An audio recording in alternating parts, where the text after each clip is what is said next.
that you could make it. We weren't expecting. Hello, everyone. We're live. Hi, guys. And Nick just popped in the Hangout, and Steph and I have been talking for the last 10, 15 minutes or so, and she will be right back. Well, so, I won't say I broke the speed limit on the way home, but I didn't hang about either. Oh, good. Sean is in the chat room, but he has not hit the link, I guess, yet to join the Hangout. Sean Chuplus is a former Air Force tanker pilot who now flies for a legacy U.S. airline and the Navy Reserves, a serial entrepreneur and founder of CrewDog Electronics. Well, good job. Just right off the top of my head, I came up with that. That's very good. So how was your visit with friends? Oh, it was excellent. They've just moved into a new house on a little island just off the south coast. Sort of one road over a bridge getting onto the island. It's a lovely area. They're not far from the sea, so it was very pleasant. Lovely house, and they're doing very well. Very nice.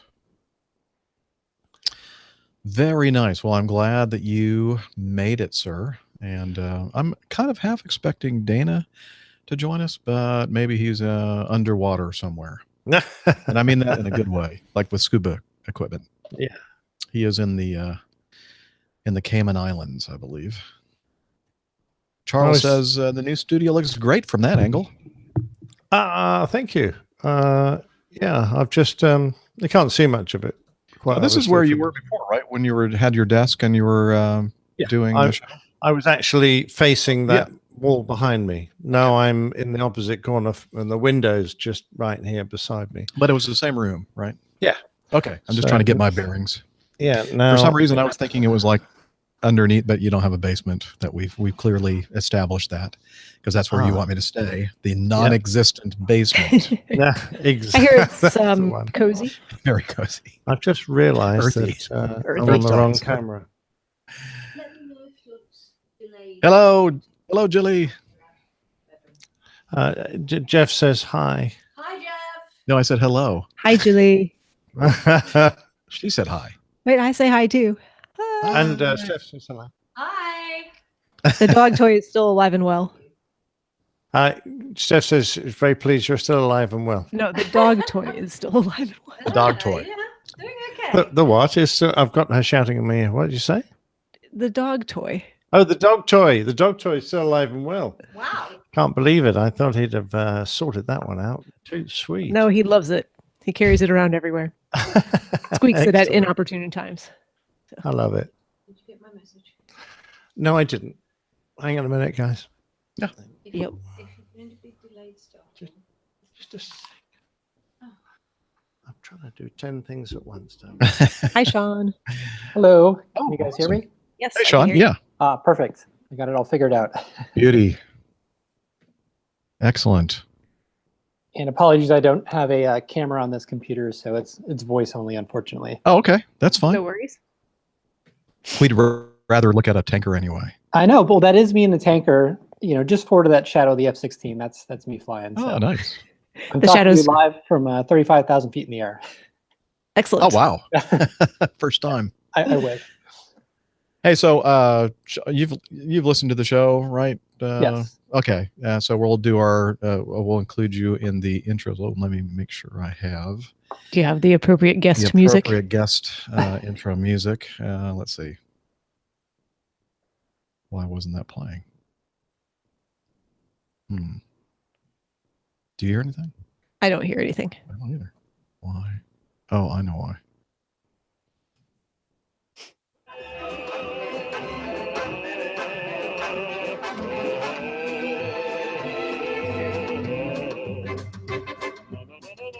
Now, why is it? This is so weird. So if I do this. It's really loud. Okay. And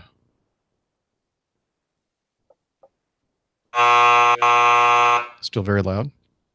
It didn't change. Okay. Well, then let me turn the volume down on this, and do this. Probably not loud enough now. Nope.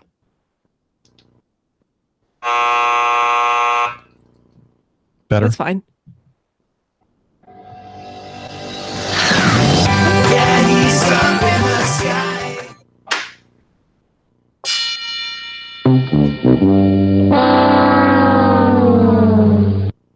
Okay. Now I think I have my mixer set up properly. Let's see. Let me just make sure. That was loud. It all sounds the same to me. Okay. It's probably because the way I'm monitoring it is different than what you're hearing. And you can hear that? Yep. Excellent. Okay. So anyway, Sean, we'll introduce you at the beginning, and then we will... I'd like my window to come down, please, but it's not coming down. Darn it. See, this is what happens when I use a separate screen, and then I disconnect my machine from the external monitor, and then I open it back up, and it gets confused. And so sometimes the windows are like in a position where I can't grab the window and bring it down or resize it. Does that make sense? No. Okay. I tuned out when you said it gets confused. Yeah. Okay, so I'm going to lower this, and then I'm going to make the window smaller. And now I'm going to reopen my MacBook and see. No, it's still doing that weird thing. Like this. Why is it doing that?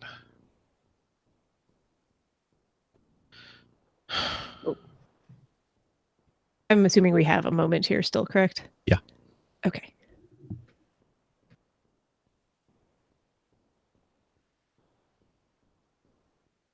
Yeah, I'll just have to do it this way then. And should I be doing a recording on my side as well? If you want, you don't have to. Normally, I don't. Okay. I mean, everybody usually is recording, Okay. but I kind of use that as my backup in case this bandwidth or whatever, the Hangout on Air audio is horrible. Then I'll resort to doing everybody's tracks, single Okay. tracks. Not a problem. Yeah, but sounds like the signal is pretty good so far. Do you have some pretty good bandwidth where you are? Yeah, I'm in a hotel lobby right now, so got a Okay. good Wi-Fi from the hotel. Excellent. Hi, Sean. Welcome. It's Nick here. Hi, Nick. Nice to meet you. Thank you. Pleasure's all mine. Great to have you on board. Thank you. Now, how long can you be with us, Sean? Are you going to have to cut out at some point? I've got a couple hours. I Okay. did not bring my laptop charger, so just until that gets low on the juice. But other than that, I've got the rest of the afternoon off. I just got off to classes, so. Okay, excellent. So you got the link to the show notes? I did, and I'm going through some of the articles right now. I saw Okay. one of the questions that was for me. Right. So what I'm going to do, that's what I was just going to mention, that one from Cosley. Yes. I'm going to go ahead and put that toward the beginning of, Okay. or maybe even while we're talking to you about your company and your product. Sure. And then that way we'll knock that out before either your computer dies or you have to leave. Sure. Not a problem. Okay. And I believe it was Cosley. Is Hillel in the chat room? Yes. Cosley. Okay. Oh, how did you know that? Do you know Cosley? Oh, I'm just reading the question, and I saw Okay. Cosley at the top of it. Yeah, but I was wondering about the pronunciation. I think I want to say Cosley, but I think it's Cosley. Because I've met him. Yeah, he lives in the Maryland, Baltimore area. Okay. And let's see, if Micah is in the chat room, he'll be able to, because he was there as well. One of the couple of meetups that we had there. Anyway, all right. Sound effects are louder than the human audio. Okay, when did he say that, Ken? Well, Oh, by the way, for those of you in the chat room, many of you already know this. Because of the way Hangouts on Air works, it gets confused when it hears a music signal from my source as well as my microphone. So when I'm talking at the beginning during the intro music and stuff, it sounds like what I'm saying is all muffled. You can't understand me because, as I said, it gets confused. But the actual audio that I'm recording, it sounds just fine. So that's the deal with that. And as many of you or all of you know, that we don't do this for the video. We do this for the audio. And this is just our platform. It's a bonus for you who happen to be here watching the video. Except for Sean. You won't get to see Sean. Sean is a very good-looking man, by the way, but he a very he's cool just shy. photo. Thank you. I love that Texas lawn dance shadow. Is he about to just bump into you there? No, I mean, I just gave him some gas, so he's very happy. And no, he did not hit me Yeah, afterwards. a lot of those F-16 drivers have gas. Yes, they do. I should have been an F-16 driver, I guess.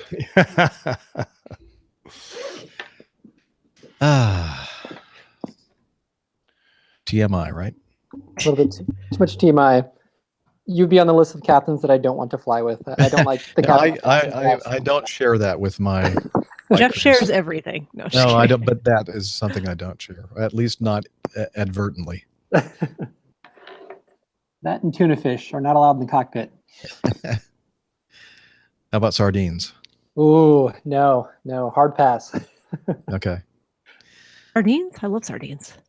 Yeah, but not in the cockpit because they are a little Fishy? Yeah.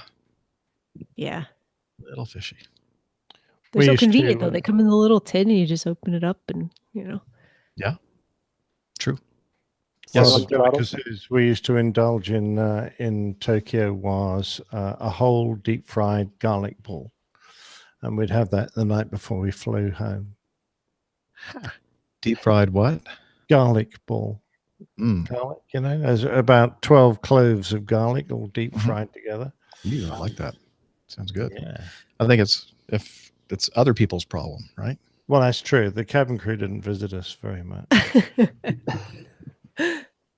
Excuse me, sir. There's been a little problem in the cockpit. The cockpit? What is it?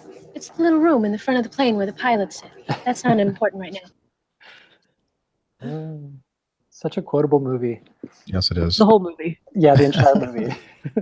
I think I could probably start at the beginning and get most of the way to the end and miss very few of them. Nice. Without actually having the movie playing. Just That's like my kids. They like many movies. They know all the words. I was going to say lyrics, but that's only for songs, right? Yeah. The script. Okay. Well, Dana is going to join us. Good. maybe. Yeah. We were just about to start, Dana.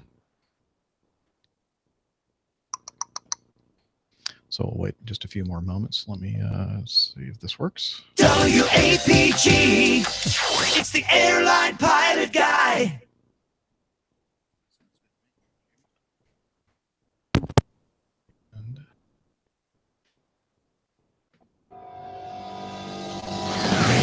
Yeah, he's up in the sky. It's the airline pilot guy.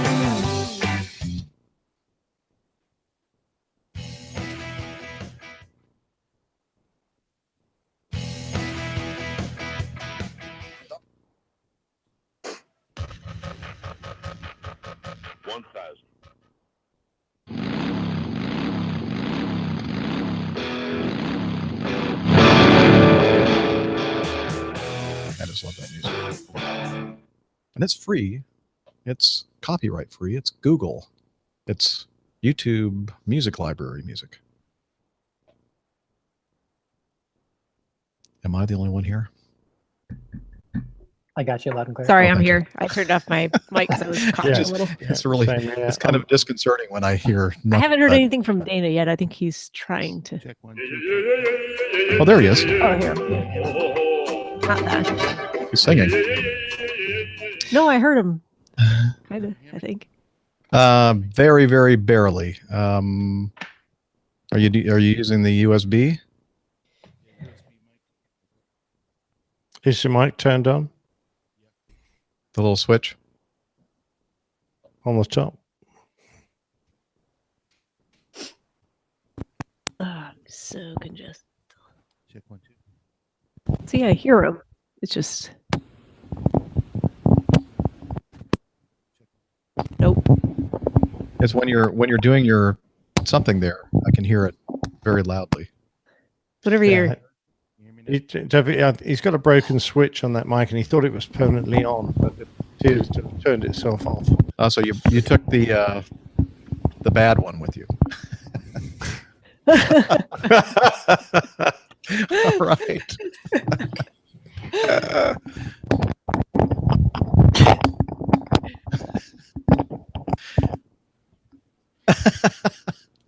I feel like he's doing Damn it. like. That was loud.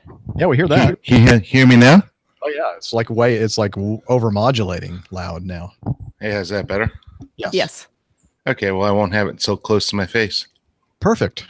So the actress to the bishop. I was just really popping in and say hello because I'm about to go dive anyways again. Okay. Oh, nice. So, but I just want to say have a great show and Oh, okay. Wow, sad I'm going to thanks. miss you guys. Yeah, well, we're going to miss you too, but have a great dive. And are you Yeah. enjoying your little time off after all the stress of upgrading? Yeah. Very convincing. Sounded, But try to get sounded okay, super take 2. convincing. Are you having a good time there diving in the islands there, Dana? It's okay. No. Take 3. So how is it going down there, Dana? I'm having a great time. I mean, I'm just playing with you guys. I mean, it beats any day at work, any day of the week. Come on now. Yeah. So, Okay. That's everything- better. Yeah, It's I not heard great. it's pretty terrible down there in the Caymans. Yeah, it's a terrible way of life. I don't know why anybody would ever want to come to such a terribly ugly place. And no, yeah, it's beautiful. This is the view. I don't know if it will do it or not. Oh, Nope. Oh yeah, it's a great fan. Yeah, we see the nice interior, but it's a little blown out. I'm sure it's beautiful. Like I know, brings his own fans. Oh, yeah, that's Ah, nice. Dana has a lot of fans. Yeah. In the ceiling. That's Oh pretty. wow, look at that. Nice. Okay, wait. Say something, Dana, so we can actually get Say that on there the you go. screen. Can you guys hear me now and get it come up on the screen? Oh You yeah, can see nice. A little cloudy though. it, isn't it? Yeah, it's been cloudy the whole entire time. Oh, beautiful. Why would it be sunny in the Caribbean? I don't know. Yeah, we decided to do. I was going to actually be on the show, but today's the last day that we can do it. There's a wreck called the Kitty Wake, so it's only dove once a week. So we're on the afternoon dive, which leaves in about 7 minutes. Excellent. So Well, have a great dive. You should get on with that. all right, yeah. well, I'm gonna. I just want to pop in and say hello. I miss you thanks. guys. Miss you too. Have Yes. fun. All right, Captain. All right, thank you, All and we'll talk soon. Okay. right. Bye. Bye bye. Bye. All right. So, we'll introduce Dana from the Cayman Islands. Okay. Y'all ready? We're ready.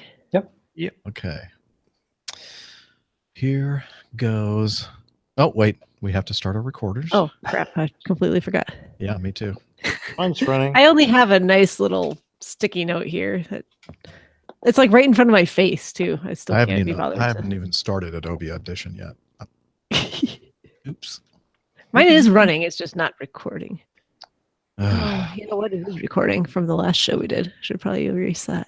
Still recording from the last show. How many gigabytes is that? Who knows? Are you serious? It's still recording? Hold on, Oh, this is gonna take a second. I just said, "Are you serious?" And I think my phone thought I was saying, Thought you "Hey were saying- Siri." Hey Siri.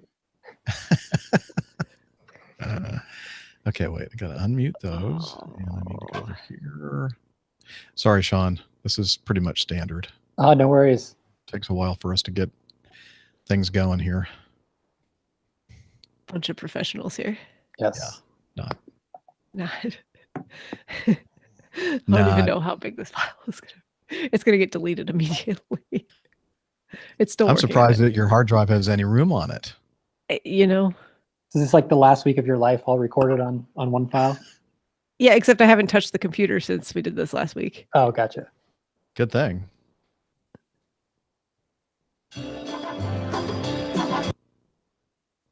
I guess it technically recorded whatever, the cleaning ladies were here. I could probably go back and listen to whatever they were talking about when they were here cleaning. What they were saying about you. You probably don't want to know. Oh, this is. You might not get any audio from me this week separately. Yeah, I'd forget about that. Okay. Sorry. Not a problem. And usually you don't have to use it. Only... Okay. So if we have our recorders ready. Oh, yeah, mine's working now. Running. Okay. And we're going to go 3, 2, 1.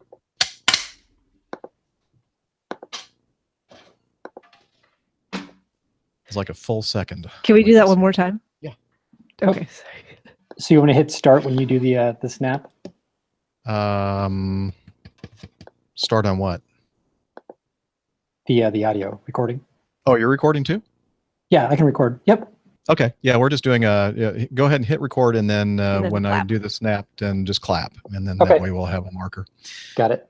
3, 2, 1. That was really just my delayed reaction there. It wasn't the lag on the. Oh, that's all right. It'll be I'm a something little close. slow today. Sorry. I've been accused of that. Don't worry. All right. So we've done that. So let me move this window off of this big screen and move it to the smaller screen, because I really don't need to look at it while we're doing the show. And so here we go. That's over there. And do that. And okay. Now I think we're ready. WAPG, it's the Airline Pilot Guy. Airline Pilot Guy, episode 327. Yeah, he's up in the sky. It's the Airline Pilot Guy. Hello, you're welcome. Shoot. Thank you for listening. You're welcome. It was a great show. Thank you. Applause. I loved it, Jeff. Well done, mate. Thank you very much. I actually wanted to start right on 30 after the hour. And that's the you reason got why I purposely 40 screwed up. Okay. WAPG, it's the Airline Pilot Guy. Airline Pilot Guy, episode 327. Yeah, he's up in the sky. It's the Airline Pilot Guy. Hello, you're listening to the Airline Pilot Guy Show, the view from our side of the cockpit door. I'm Captain Jeff, your host, broadcasting live from the APG headquarters studio in a northern Atlanta suburb. Today's show was recorded on the 7th of June, 2018. Yeah, he's up in the sky. It's the Airline Pilot Guy. It's your ride and it's flying by with the Airline Pilot Guy.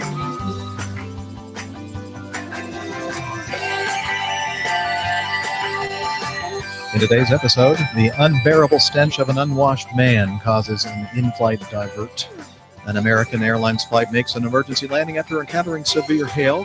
2 general aviation incidents, 1 good, 1 bad. More news, your feedback, and this week's Plane Tale, the dead stick. So get all settled in. Tray tables and seatbacks in their upright and locked positions. Electronic devices powered on. Flight 327 is ready for pushback. Hello, everyone, and welcome to the Airline Pilot Guy Show. I'm Captain Jeff, the captain for a major legacy carrier based in the United States of America. That's why we call it U.S. Legacy Carrier. And joining me today to help answer all of your great questions, we have Doctor? from her beautiful lakeside cottage in South Carolina, Doctor, skydiver, marathon runner, strength training junkie, IPA connoisseur, and commercial multi-engine instrument rated pilot, Dr. Steph. Hey, Captain Jeff. Great to be back for another show with you guys. Looking forward to a wonderful show this evening or afternoon. I guess it's kind of earlier in the day than usual for us, but that's a good thing. That is a good thing. Awesome. Glad to see you, Steph. And also joining us from his new recording studio outside of London, professional photographer, former RAF, RAAF fighter pilot, current captain for an international airline based in London, Captain Nick.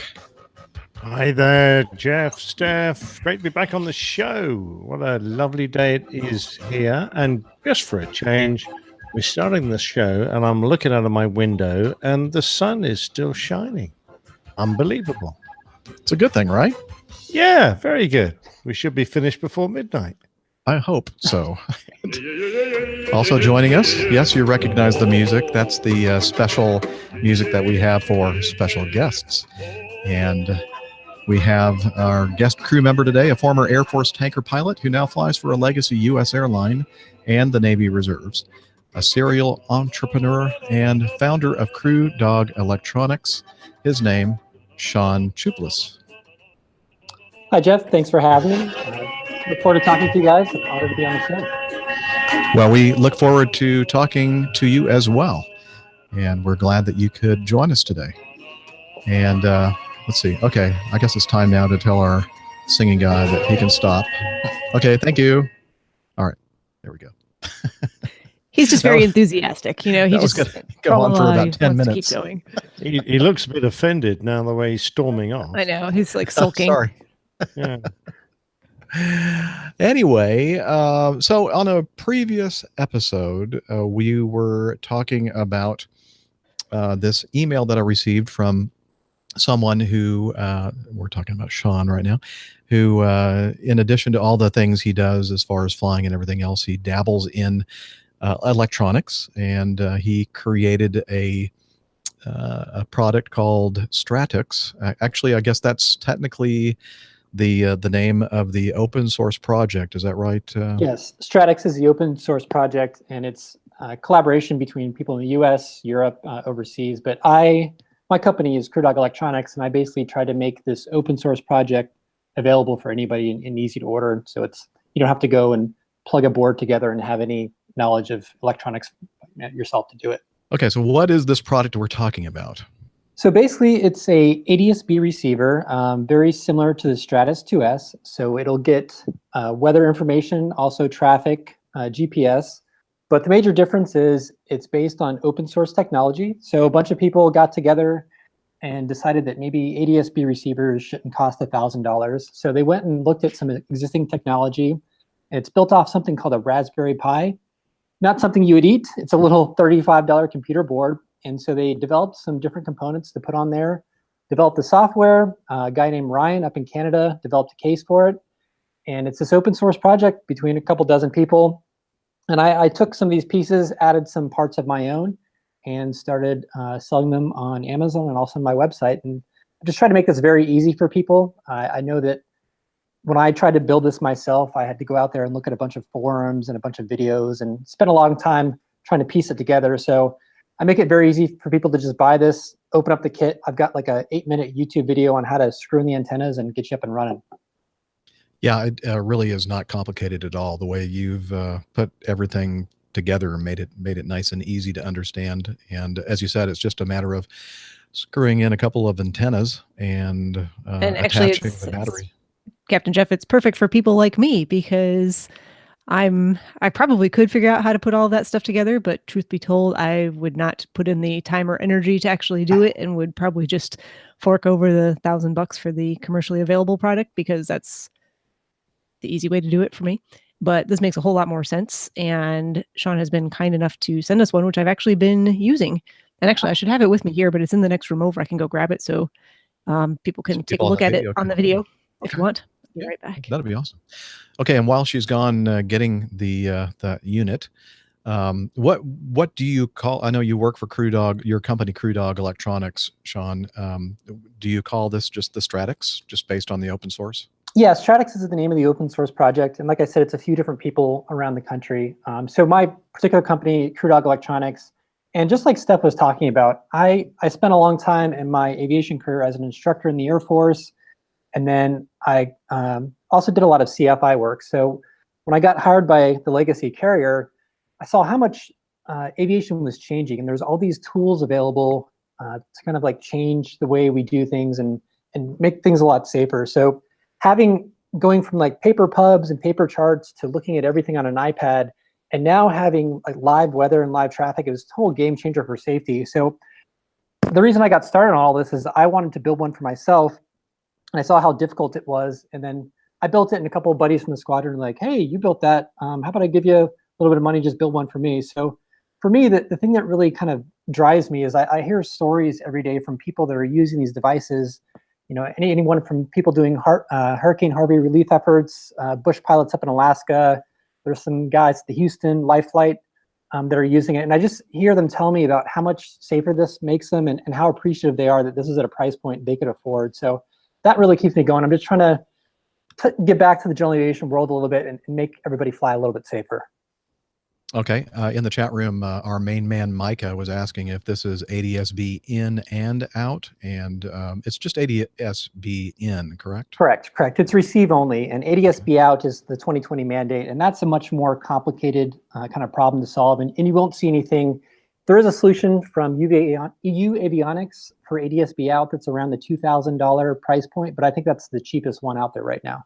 And that's pretty cheap compared to some of the professionally installed, you know, what do you call it? Legacy avionics manufacturers price tags for those things, right? Are they around 5,000 and up? Yep, you're looking around $5,000 and up. Yeah. And that's, as you said, a mandate by the FAA that all aircraft flying in all airspace, or is it just Class B and above for 2020, that mandate? I have to look it up. I believe just Class B, but I know there have some more gradual changes coming in as well. Okay. And just to be clear again, for those of you listening who perhaps are just aviation and not just, who are aviation enthusiasts and have really no idea what we're talking about when we're talking about ADS-B in and what that is and what this device does and how does it, you know, what do we connect it to? I mean, if you just use the device and turn it on, it's not going to do you any good, right? You have to tap into the built-in Wi-Fi in this thing, or is it Bluetooth? It's a Wi-Fi, and that's a great point. It really is just kind of like a sensor platform. So it has a built-in GPS, it gets in weather information, and it also receives traffic information. And what it does is it broadcasts that information over Wi-Fi. And the great thing about it being open source is, unlike the first products that came online, like the Stratus was built with a company that partnered with ForeFlight, so it only worked with ForeFlight. And the great thing about this product is it's open source, so it works with all the major EFBs. So you can use ForeFlight, WingX, iFly, FlyQ. And some of the things I'm seeing now is there's actually people building applications on top of it. So there's a gentleman building a application called Fly with Skyline. And basically what it is, it's an augmented reality app that you can put on your phone. And it uses a Stratix for the sensors, and it's kind of like a heads-up display. It'll give you all the things you have on a HUD with airspeed, altitude, and also pointers for the traffic. So you have visual indications of where the traffic, and it's using your iPad's camera to do an augmented reality overlay and uses a Stratix for its attitude information, the traffic information, and the weather. So it's really cool that because this architecture is open and other people can see the source code, it allows other people to build applications on top of it. Okay.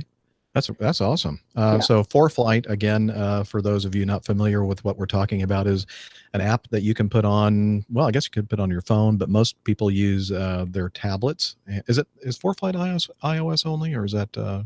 I believe ForeFlight's iOS only. You know, I don't know. It's a good question. I only have iOS devices, so I can never remember if it's available for other platforms or not, but definitely any iOS device will run it. I use it both on my phone and my iPad. And what does it do for you, Steph, if you're a pilot or non-pilot in an airplane? What does that do? So what does ForeFlight not do is a better question. ForeFlight does everything. So it's got all of your any aviation-related map you want. So you can pull up just a sectional chart. You can pull up your IFR low charts, high charts. It's got, and all this is subscription-based, I should add. So you pay generally a yearly fee. I think it can be broken up differently.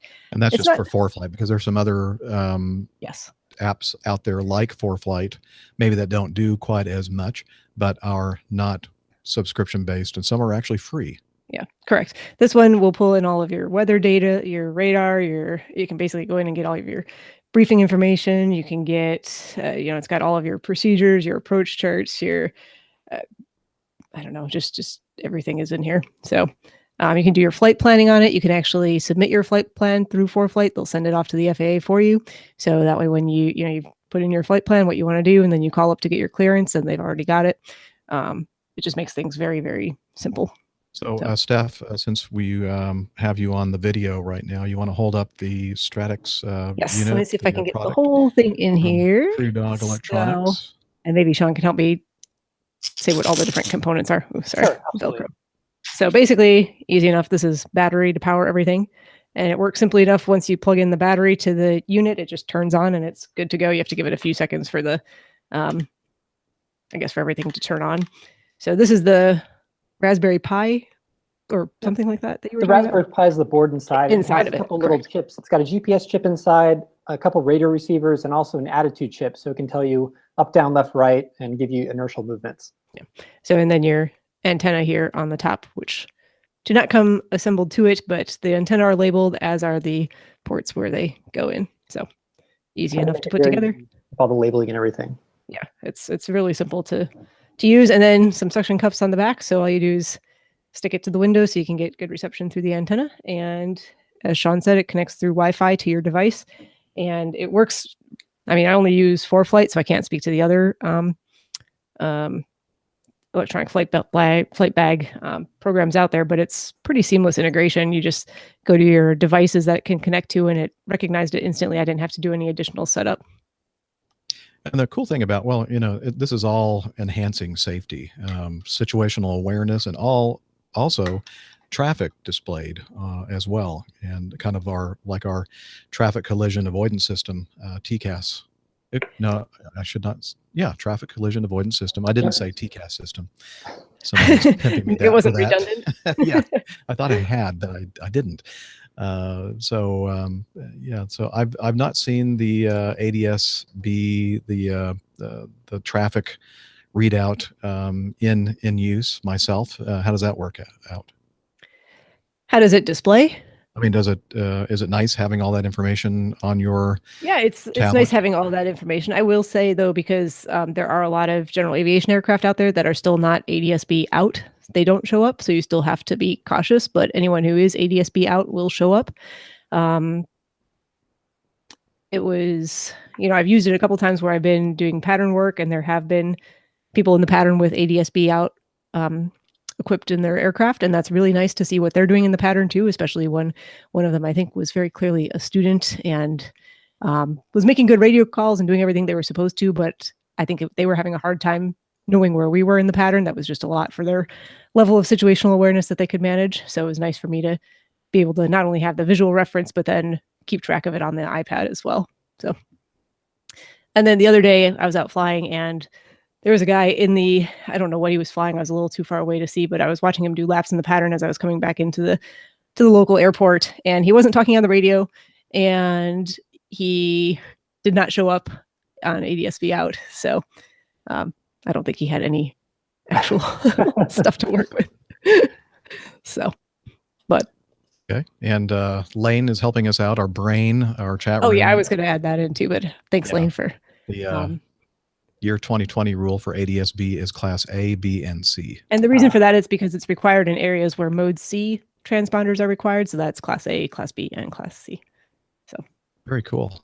I've got a question, if I may. Yeah, sure. Go ahead. I'm just curious, Sean. But first of all, brilliant that you're undercutting and providing something that the average GA pilot will be able to use very effectively. So I think that's fantastic. Thank you. Being an open source, though, and using something as simple as a Raspberry Pi, and considering it's also got a Wi-Fi link, how secure would that be against hacking? Well, if you have a MiG, at your 6 o'clock hacking your Wi-Fi, you might have to worry about that. But the thing is, it's Wi-Fi, right? So it's bounded by space. Like somebody has to be pretty close to you spatially to actually get on this network. So in order for someone to interrupt it, they'd have to be either blocking a Wi-Fi signal or flying on your wing, basically, to to get on the Wi-Fi network, which actually I've seen some pictures of people doing. They're sharing the connection from their Wi-Fi device and kind of flying in formation. But yeah, because it's only local to your cockpit, there's no one, someone would have to be basically beaming Wi-Fi at your plane. And if that's happening, I think you've got some other bigger problems to worry about. Now, look, I saw the show a couple of years ago. I think it's called Scorpion, where they connected an Ethernet cable from an airplane to somebody driving a convertible car down the runway so that they could download a file, because otherwise everybody heading to the west coast of the United States was going to crash because the towers weren't operating. Interesting. Yeah. So Yeah. there you go. There's evidence right there. Proof that was the most Absolutely. ridiculous thing I've ever seen in my life. And I've seen a lot of Fortunately, ridiculous I things. don't live in, some. And whatever. what type of weather information can it provide? Does it provide a radar picture, or is it just TAFs and Yeah. actuals, that sort of thing? So it's actually, this is all, ADSB is actually an FAA funded program. So that's kind of why I feel very strongly about this. I feel like as an FAA program, it's using taxpayer dollars, and this is something that we should all have access to. So the ADSB information that's broadcast out gives you NextRad radar. You can download TAFs and METARs, which I found really useful because when I started using this, I was a CFII out in Hawaii. So I'm flying between islands, with new students doing instrument or getting their private ticket. And so knowing the weather when you're coming into Honolulu is definitely a good thing, because if that airport's not open, you're going back to another island and there's only water in between. So having up-to-date live weather information was very relevant for me. And the FAA is actually adding on a new layer of information. They're adding on flight level winds and lightning and a few other things. It's supposed to be out late June or July, but that's already coded into the Stratix software because it's open source and these programmers have already looked at this. So as soon as the EFBs, which are like ForeFlight or iFly, as soon as they incorporate that to display it, you can also get that using this device. So it's really great because if you can also get this using like Sirius or an XM subscription, but it's very pricey. Whereas this ADSB information, you don't need a subscription. The only thing you're paying for is the software that can decode it. And otherwise, the information you're downloading with weather is free. Excellent. That's great. Now, we don't normally do this. Normally our show, we do our intro and then we do news and then we do feedback. But since we're already talking about the Crew Dog Electronics version of the Stratix hardware, we did, and this was just out of the blue, just kind of kismet or coincidence, from Cosley up in Maryland. Pastor Cosley Joseph writes, "Greetings, APG crew, sending my first feedback for 2018. I write to thank you for this wonderful podcast that keeps me connected to aviation. I have the APG syndrome, and it's really bad. It's so bad that when you and Dr. Steph talked about the Stratix ADSB receiver, I went and bought a kit from Amazon and assembled one. It's augmented my plane spotting hobby. Thank you. And now, for my question to the rest of the crew, if one could overlook the obvious stares from other passengers, is it against the rules to use a Stratix on a passenger flight? Once again, thanks for the awesome podcast." And so, and before I knew that Sean was going to be on today's show, I answered Cosley, and I looked on my airlines, Acme Airlines, our manual. Actually, it was the flight attendants, what they call the onboard manual regarding personal electronic devices. And this may vary from airline to airline, but they have a chart, and one of the items on the chart that says that can be operated at all times is a global positioning system receiver. And since this is a GPS receiver, and I guess more as well, it's not transmitting anything, I would imagine, I told him, that it looks like this would be considered a GPS receiver, and so it would be okay. And so that would be my take on this. And then, of course, I said to him, my caveat would be if the flight attendant objected to its use, I wouldn't argue about it, because you're just going to get yourself in trouble. You can't win that argument.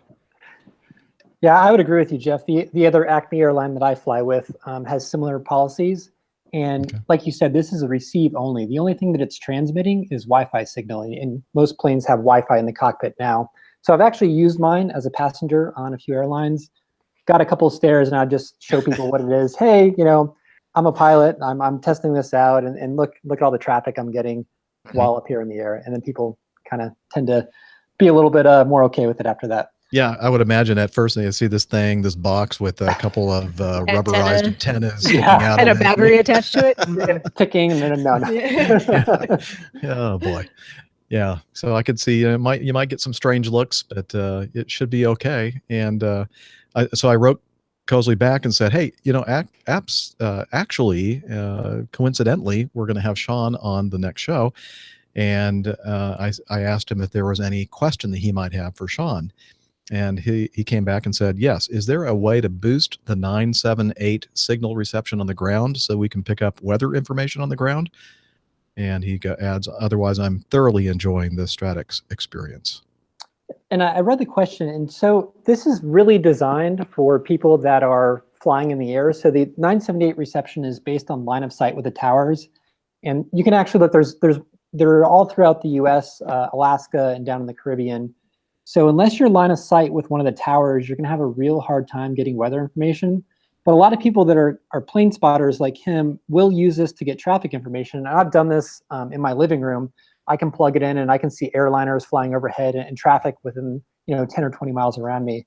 So unfortunately, if he's not within line of sight of one of these towers, he's not going to get weather information, but the traffic information is broadcast from the actual plane. So he will be able to pick that up.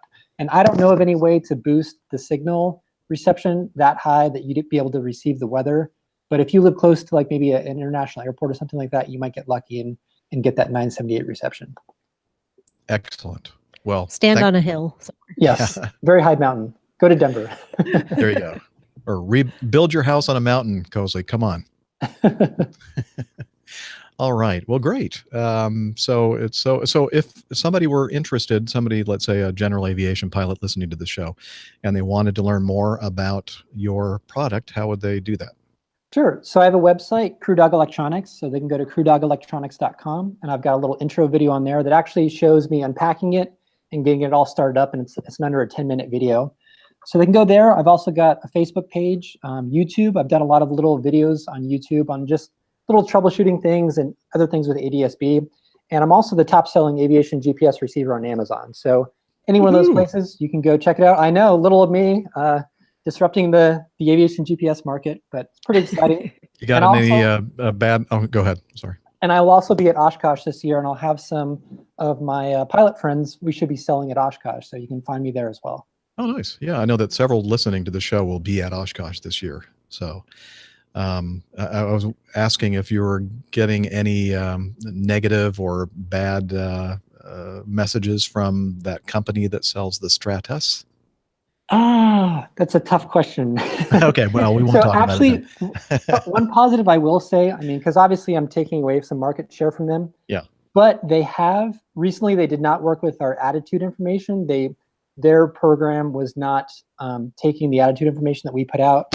But they've since changed course, and now ForeFlight 10 incorporates the attitude information, and it seems that they're embracing these third-party receivers. So now they're working with us, which I think is really great, because at the end of the day, I think everybody just wants us to be able to fly a little bit safer.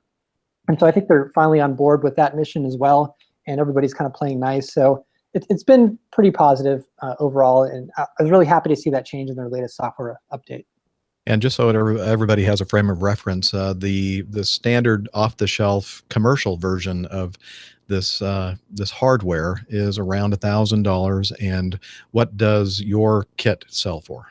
This one is around the $250 price point. Okay, so roughly 1/4 of the cost of the commercial product. Exactly. Excellent. That's really awesome. Thank you for sharing that with us, Sean, and letting us play with one of your, how do I put this without having to play this?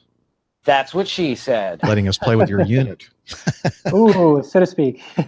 Yes. Awesome. Okay. Well, if you want, just stay on with us. You can hang out for as long as you can.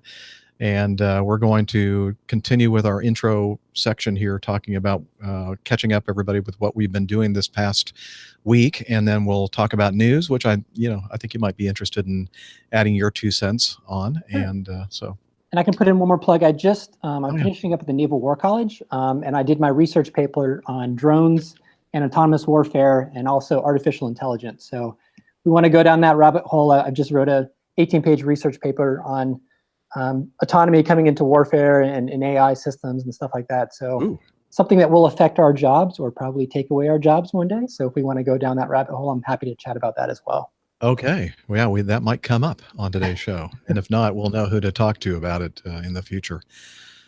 Sweet. All right. Well, we'll catch up on Sean. You said are you graduating from the Naval War College anytime soon? Yep, I'm actually graduating the end of next week, and Secretary Mattis will be speaking at my graduation. Should be really interesting to hear the Secretary of Defense speaking. But yeah, it's been a great experience. A lot of broad thinking for the military, and it's been really interesting to look at some of this future technology like drones and AI. And yeah, it's been a lot of fun. But I'm looking forward to getting back in the cockpit and flying full time. Okay, sweet. Captain Nick, are you still with us, sir? Yeah, you are. I'm still here, sir. How have you been doing these past few days between shows? Well, very well. Thank you very much. I have at last completed the required 2 months away from flying, but unfortunately, it doesn't mean I can get straight back into the cockpit. I had to undergo some blood tests today, and those will have to, the results will have to come back, and then I'll have to see various specialists. That's all going to take a while. So I'm not expecting to get a clearance to fly in the next week or so. So there's a good chance I may not get back into the cockpit until next month, since I have some leave coming up. Does seem a bit silly, doesn't it? All this time off and I've got leave coming, but You need of a course break. that's, yeah, exactly right. It's for a family holiday, and it would be wrong of me to deny the family that chance by throwing that leave in the bin and cancelling our bookings. So I'll go on holiday, and then when I come back, it'll probably be beginning of July. I'll expect to be back flying. Other than that, life has been pretty good. Thank you very much indeed. Enjoying myself and enjoying the time off. That's great. Steph, how about you? Have you been busy this past week? Well, I think as you were going through all my stuff in the intro, I was ticking them off. I think I've actually done everything that you listed this week. You know, when you Oh, talked really? about me being a skydiver, a marathon runner. I didn't run a full marathon, IPA connoisseur. So let's see. Last weekend on Saturday, I did make a couple of skydives. So that was a lot of fun. Nice to be up with friends. A little bit of a different event. It's kind of they call it a large skydiving events are called boogies. So my local drop zone was hosting its annual boogie, which is a big deal. And they have 400 skydivers from all over the country and the world come in for that. But it's a nice chance to jump with people who do some organizing and kind of some teaching along the way. So things that you might not normally do. All of this was stuff that I would normally do anyway, but it was just nice to do it with some more experienced folks. So that was fun. And then on Tuesday, I did a little bit of flying. Took the 172 out for a couple laps around the pattern. Used the Stratix, and unfortunately, the people I was flying with in the pattern weren't broadcasting anything. But we do fly.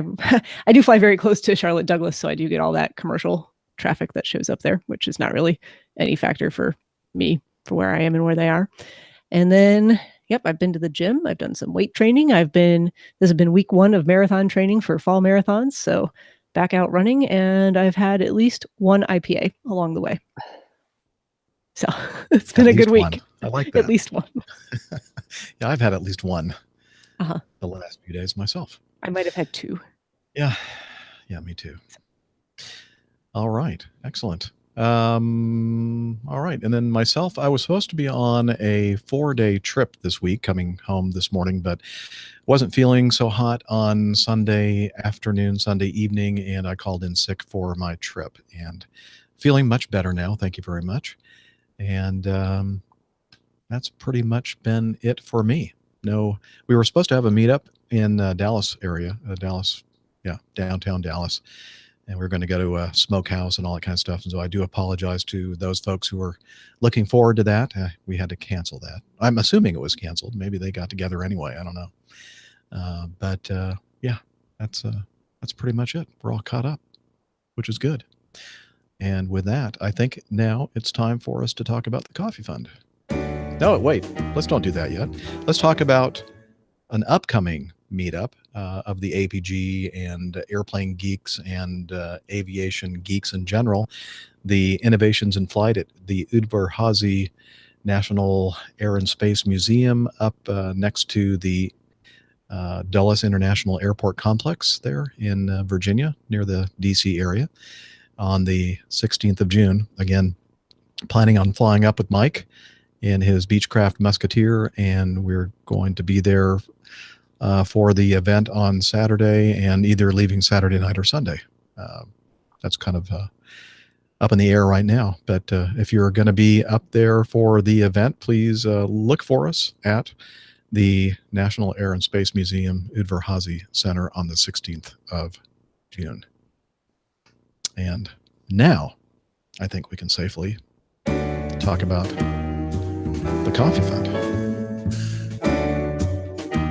Johnny, how much more coffee? No thanks. I love coffee. I love tea. I love the APG community. Coffee and tea and the driver and me.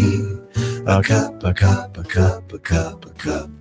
Okay, many of you already know this, but the way that you can support the show financially is via the Coffee Fund. Join the Coffee Fund cadre. Many have, but we're waiting for you if you haven't. And we have a couple different ways for you to participate. One is called the Coffee Fund Classic Method. And since the last show, we have Mazutz, Karim, and Jeff Moeller. They send in their recurring donations via the Coffee Fund Classic Method. And we have some folks participating as patrons. We have a couple of new patrons, new producers, Connor Rafferty and Loic Marzin. Looks like he may, or he or she, I'm not sure that name I'm not familiar with, but they are in France based on the email address. So thank you very much for that. Appreciate you joining the Coffee Fund cadre as a patron of the show. And Stephen Devine took my advice from last week, up your donation. And he did. He edited his donation and increased it from $2 to $3 per episode. So thank you very much, Stephen, for that. And if you're interested in learning more about the Coffee Fund, head over to airlinepilotguide.com/coffee. You'll be glad you did. And we will too. Stand by for news.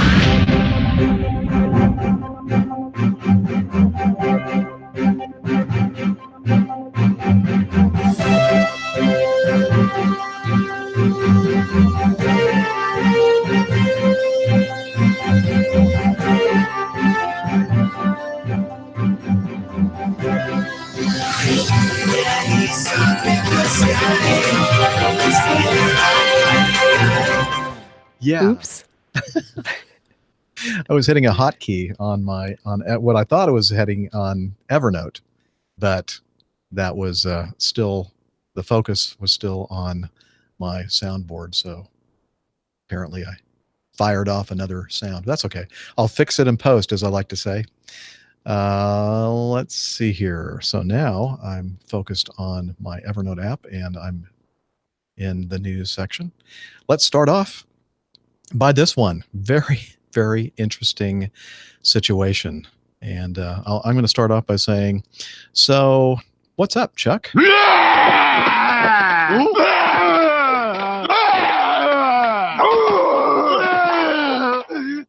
You're welcome. A Transavia flight was forced to make an emergency landing, allegedly due to a passenger's overwhelming stench. A Transavia flight to the Spanish island of Gran Canaria was forced to make, no, it's not an emergency landing, it was a divert. Please, journalists, there's a difference between an emergency landing and a divert. Anyway, they had to divert to Portugal when several passengers reportedly became ill by the unbearable smell of an unwashed man on board. The male passenger allegedly smelled so bad that others on the flight began fainting and vomiting once the plane took off from Schiphol Airport in the Netherlands. One Belgian passenger said that the man smelled like he hadn't bathed in several weeks. It was like he hadn't washed himself for several weeks. Several passengers got sick and had to puke. According to the publication, which it would be what publication? I didn't write that down here. Let me see if I can find it. The publication, well, this is from the Fox News website. I'm not sure what publication. Oh, the Express. That they tried to keep the man contained in the airplane bathroom while the pilot diverted the flight. I wonder how that man felt about being forced into the bathroom and detained in the bathroom. Anyway, the plane landed in Portugal, where the man was removed from the Boeing 737 and placed on a bus by medical personnel. And they confirmed that the landing was due to medical reasons. So anyway, what do you think about that, Steph? Wouldn't that be a pleasant Yeah. experience? Well, I had major deja vu when I saw this in the news folder because I was like, I already read this article. But that reminded me that I was a guest on a different podcast this week where we also read that's this right. article. On the So wonderful Plane Talking UK, PTUK. yes, a little they plug talked about this. for our friends over at Plane Talking UK. So Yeah. if you don't listen to their show, you should. Anyway, yeah, it makes this story kind of makes me queasy. So All right. Very good. Have you ever had a situation like this, Steph, where you've been on an airplane and somebody was not smelling very nice? Fortunately not on an aircraft, but I will say that in my line of work, it does happen occasionally that there are folks around who don't smell great. And sometimes you end up having to be very close to them for some prolonged period of time. I've expertly honed my skills of mouth breathing. Captain Nick, how about yourself? I And we're not don't- talking I- about yourself, but Yeah, I Did don't you know if I'd bathe? be Do you very shower? keen with mouth breathing? At least when you breathe through your nose, you think, well, those little hairs are going to try and stop some grot getting in. So I don't know. If it was down to his personal hygiene and the way he lived his life, then that's obviously a major concern. But there's always the possibility. This is like when assuming people are drunk. There's always the possibility there might be a very good medical reason for this. There are a number of medical conditions, I believe, that can cause excessive body odor, like thyroid gland problems, and I think, well, diabetes is quoted, but I don't think that's a big thing. I don't think I smell too badly, and there are a few other conditions. So that's always a thing to put in the back of your mind. This man might spend his entire life doing his best to keep clean, yet his health prevents him from not smelling. So that would be very difficult. If, on the other hand, it's just the way he lives his life, then yeah, I have a certain amount of sympathy for everyone. I wonder how long the flight was going to be from that point, and how much time they wasted in a diversion, and who's going to pay for it. That's another question. all good questions. Yes. Yeah. Liz, our producer in the chat room, is saying, how did he get on the plane? I mean, how did he get past security and the gate agent and everybody else? Is it possible that he didn't smell that bad when he was going through all those phases Well, I don't pre-flight? think a bad smell is a security issue Yeah, I was going to necessarily. say, I don't think anyone's ever really been stopped at security for Yeah. smelling like they haven't bathed in several weeks. Hmm. But I agree with Nick 100%. There are some medical causes of, bad body odor.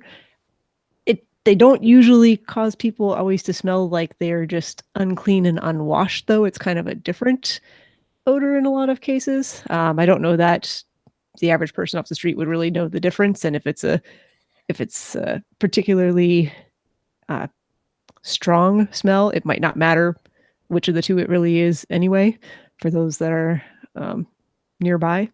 But yeah, on one hand, you either feel a whole lot of sympathy for that person or somewhat less sympathy for the person with the bad smell, because and there are some people out there, I've encountered them, they truly just do not bathe regularly. They don't care about personal hygiene. They may do things that cause them to smell worse.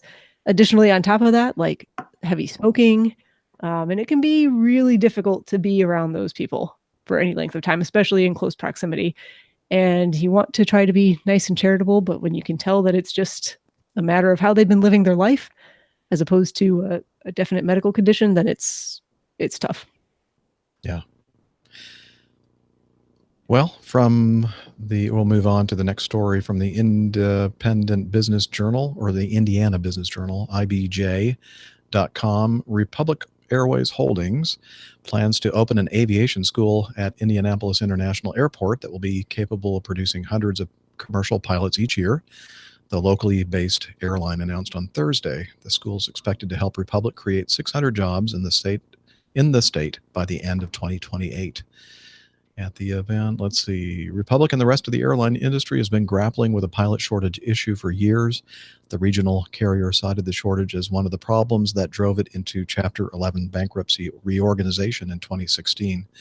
Republic said it already hires nearly 600 commercial pilots annually, but that number is expected to grow by 30% over the next decade.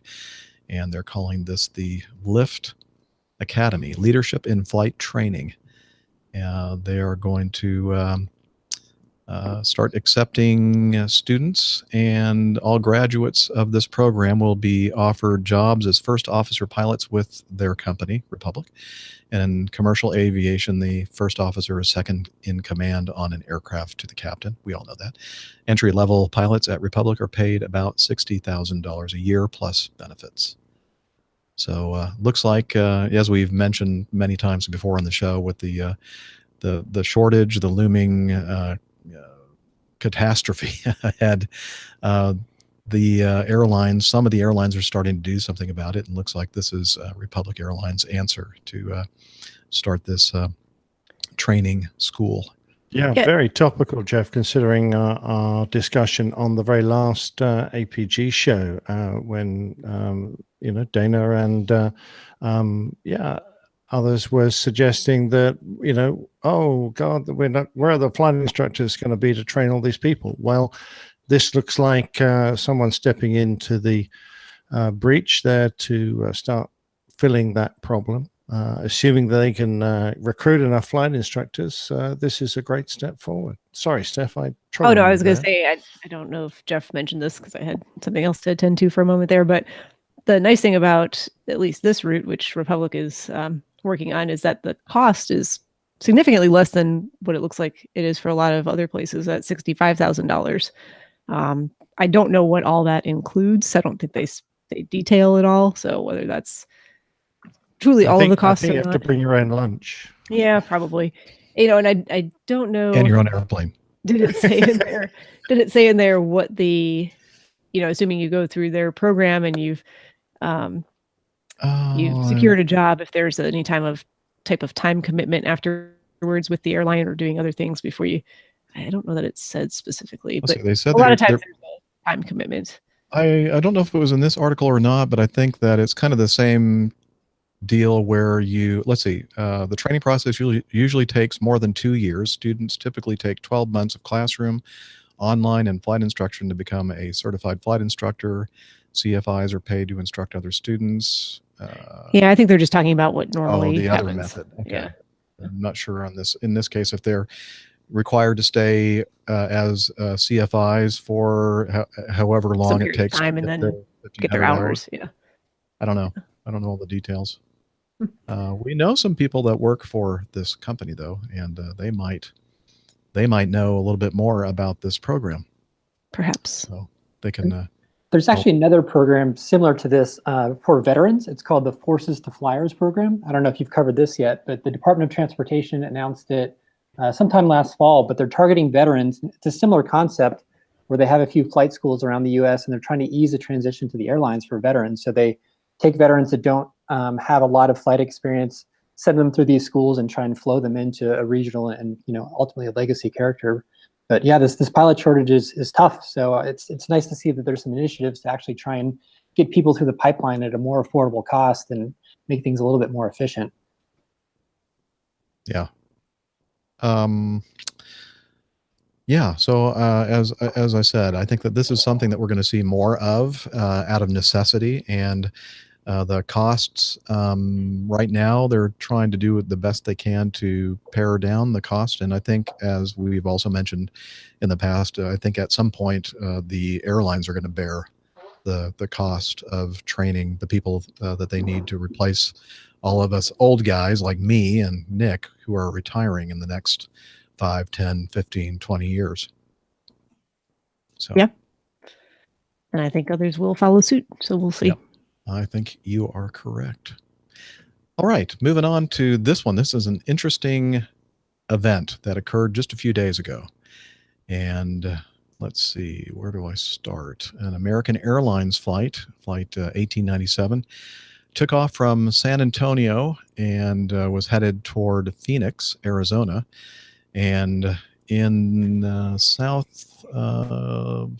New Mexico, they encountered a weather system, a frontal system with some pretty severe thunderstorms. And we have a lot of information in this particular news item as far as looking at the GOES satellite illustrations and imagery and the flight path of the aircraft. But let's just say, needless to say, they ended up getting a little bit too close to one of these supercells that was spitting out, from what I've heard, anywhere from golf ball to baseball sized hail, which is really Ouch. nasty, especially if you're in an airplane traveling at, 300, 400 knots, and combine that with some heavy weight objects. It's just not a good combination. And it ended up taking out the nose cone of the Airbus. I think it was a 319. Is that right? Yep. And the both windscreens. Now, we've seen this situation happen before, but this is probably the worst one I've seen as far as the damage done to these windscreens. I mean, I don't see how you could see a thing out the front two windscreens of the Airbus 319. But we have some audio from the event, and as usual, as normal, I've edited it so that it doesn't take 20 minutes to play through. So let me start that audio. So approach direct 1897, 16,200. We are descending 13,000, 160. American 1897, Alpha approach. You didn't expect visual approach runway 22. The wind's currently 170 at 11. Did you need another runway? All right, stand by for American 1897. We're planning some checklist here. We're going to take just a little bit of time before we're ready to be approached. American 1897, Roger. Just let me know what you need.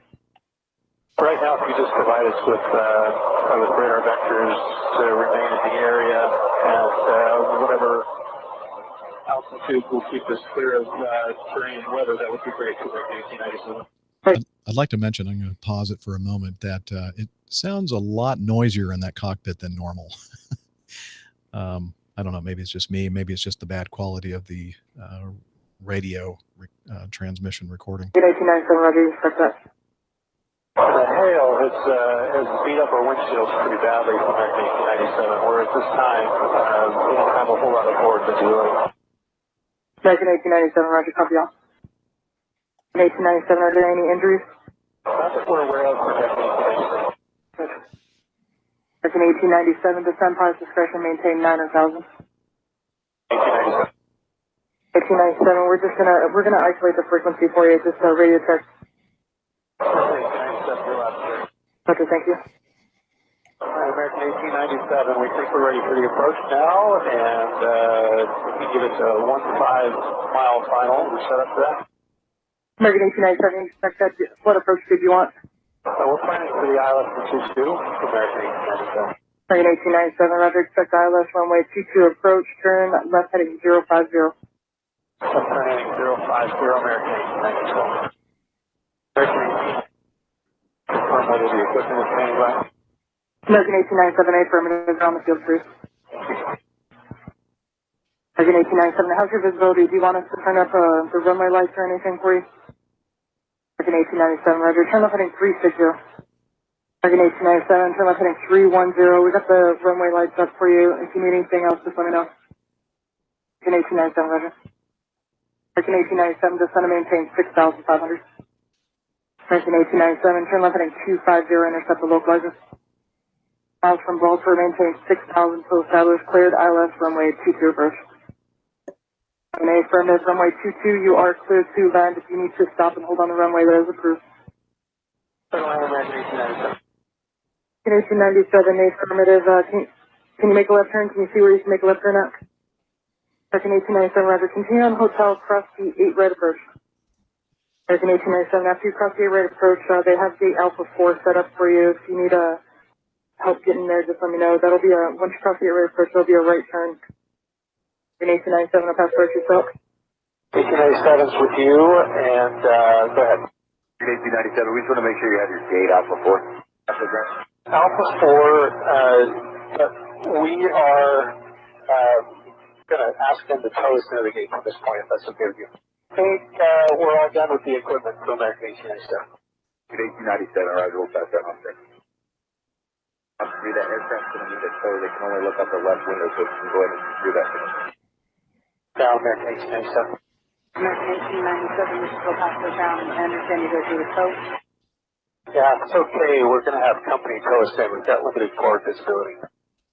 American 1897, no problem. I'll let off now. If you find the aircraft at American Airlines, we're absolutely looking for their tow bar right now. American 1897, did you copy that? We did, thank you. Thank you. Hey, ground American 1897. American 1897, no problem. Hey, could you ask operations or CFR here if they see any damage on the airplane besides just the windshield? That's affirmative. You have damage to your nose cone.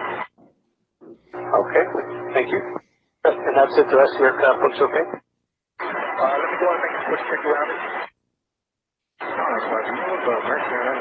American has injuries on board. R5, I don't believe so at this time, but stand by. It's a negative for us. No injuries outside. R Planet John. Go Planet. There seems to be no other visible damage to the aircraft. All right, thanks a lot. I appreciate that. And we think we're probably done with the equipment, unless they just want to stand by. So you need no medical assistance? We know of nobody on board that has any medical needs. And American 1897, it looks like you're still squawking 7700. If you could just turn your transponder off, that'd be great. Roger that. Thank you so much. Now, say again? American 1897, we appreciate all the help tonight. American 1897, no problem, just fine. Okay, wow. That again, that was all compressed and cut out a lot of recording audio from that incident. But that must have been quite something when they encountered the hail, and must have been pretty violent turbulence and quite a ride for the passengers in the back. But the crew got it safely on the ground, and I thought it was like kind of funny that when they finally got it on the ground, they said, "Yeah, let them know that their company is looking for the tow bar." We don't know where it is. I would imagine maybe the Airbus, the narrow or the baby bus, doesn't get into El Paso. Perhaps some other aircraft do for American. But anyway, quite an interesting. We have some pictures that you'll be able to see of this in the show notes. Did a lot of damage to the airplane, and a lot of people, a lot of second guessing going on. Looking at, as I said, the satellite imagery and the radar imagery and the flight path of the aircraft, and like, why did they fly into this thing? But I don't think the answer is quite a simple answer, because the kind of imagery that the meteorologists are looking at and the kind of imagery that we have inside of our cockpits is different. We're using forward scanning radar, and we don't have the benefit of seeing everything from a bird's eye view in real time. And sometimes these things build very, very quickly. I'm trying to defend their flight path and the decision making that created this issue, or could have created this issue, possibly. But just letting you know that things, the technology that we have available to us in real time in these things can sometimes paint you a picture that is not very accurate, and it looks like they ended up getting surprised. But again, I don't know. I wasn't there. We're going to have to wait for more information as the investigation continues. But what do you think, Sean, about this incident?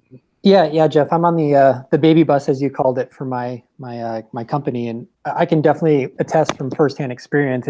It's tough picking your way through those thunderstorms using the radar we have on the plane, and you're relying on reports from other aircraft, the weather from the ground as well, and it can be tough because that hail can travel great distances and come and get you. And I also agree with your comment about the audio on that tape being much noisier than usual. Usually when we fly up there, we just have a little telex headset on with just one earpiece, and you can talk to the pilot next to you. So it's usually a very quiet cockpit. But that's a rough situation. And looking at those windscreens, I'm really happy those guys got it back down on the deck safe. Yeah. Steph or Nick, do you have anything to say about?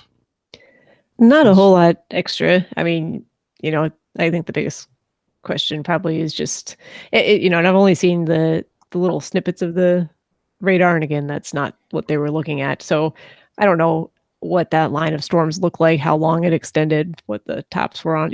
There's a lot of factors that go into that.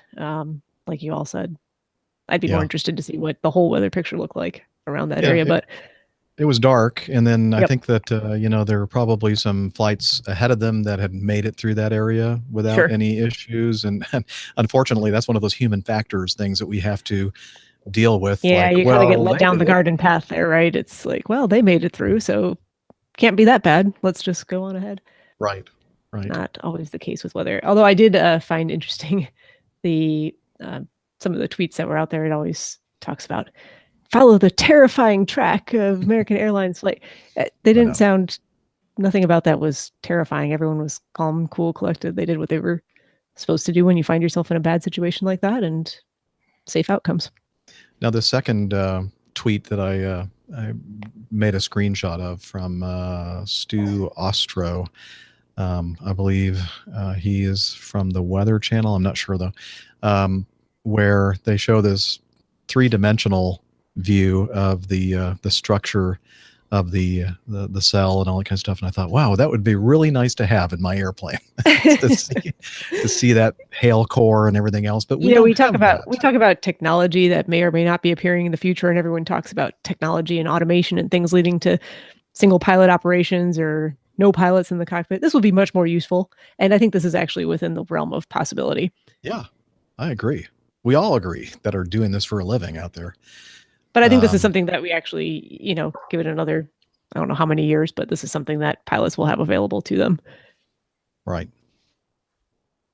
Nick, any comment? It's an interesting one because this and the plane tell becoming a little later have amazing parallels in that having put themselves in a dreadful situation by possibly misreading or misinterpreting the radar, possibly through trying to press on when they should really, the better course of action was to try and go around the entire weather system.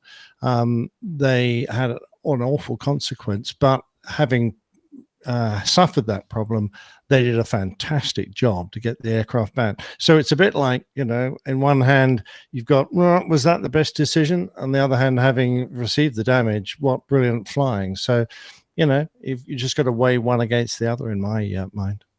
Yes, very true. Very true. All right. Let's move on to D. This is an update on an event that occurred last March 2017. So more than a year ago. WestJet Boeing 737-800 was operating flight 2652 from Toronto Lester B. Pearson International Airport, Canada, to Princess Juliana International Airport in St. Martin.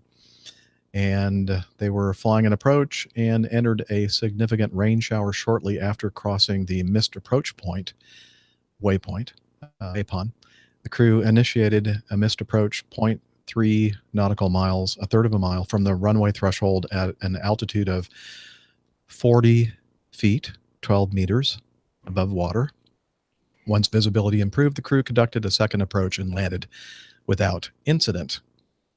Findings now that we're the reason why we're talking about it is I guess they've come up with their final report on this incident. Findings as to causes and contributing factors. Significant changes in visibility were not communicated to the crew, which allowed them to continue the approach when the visibility was below the minimum required to do so. The reduction in the pitch attitude led to an increase in speed, which resulted in a reduction in engine thrust and a higher rate of descent than that required by the 3-degree angle of descent.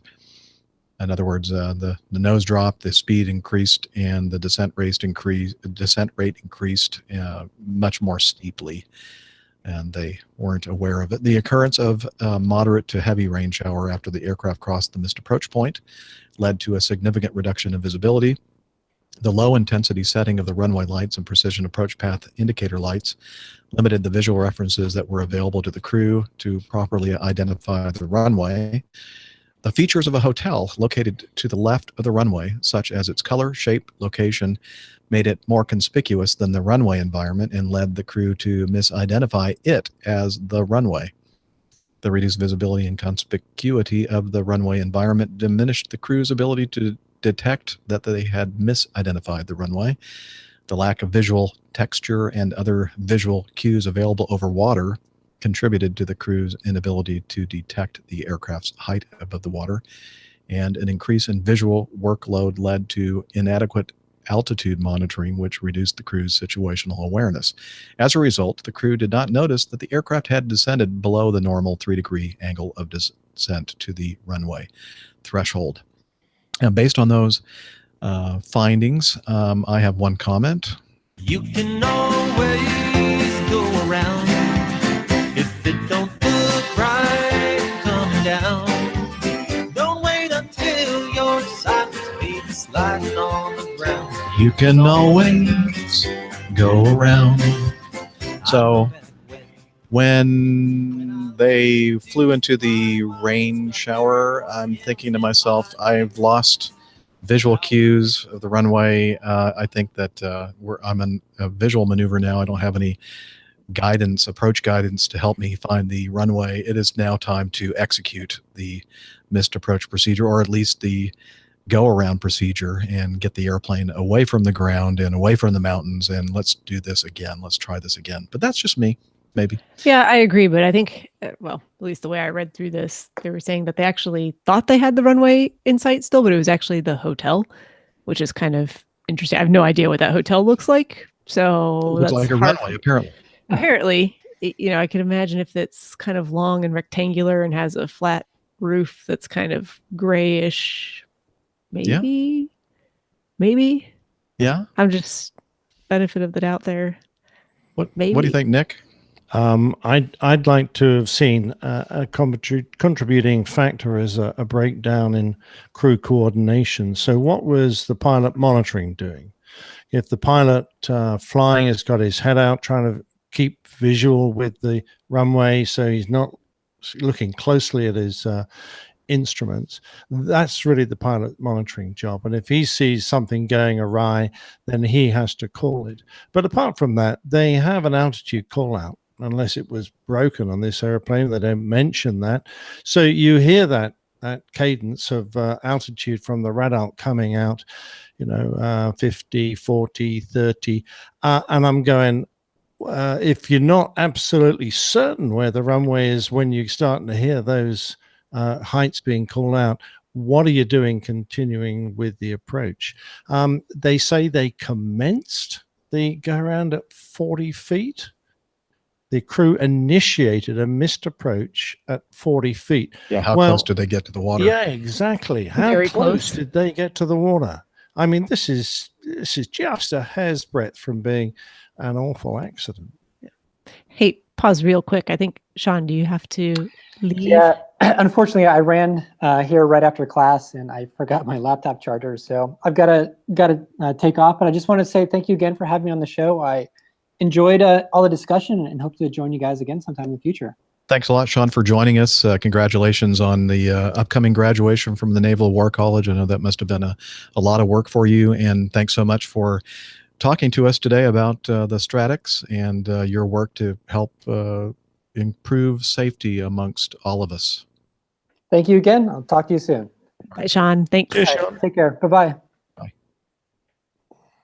Sorry All for right. the interruption there, but Oh, that's no. Thank you. I had not noticed that he was trying to leave. yeah, I agree with everything Nick said just before that. Yeah. And I was just thinking of Hotel California. You can, what is it? You can You can check out anytime you like, check but out. you can never You leave. can never leave. It's kind of like APG syndrome. Exactly. Yeah. So, in my personal experience, the scariest moments I've had on any kind of an approach have usually coincided with heavy rain.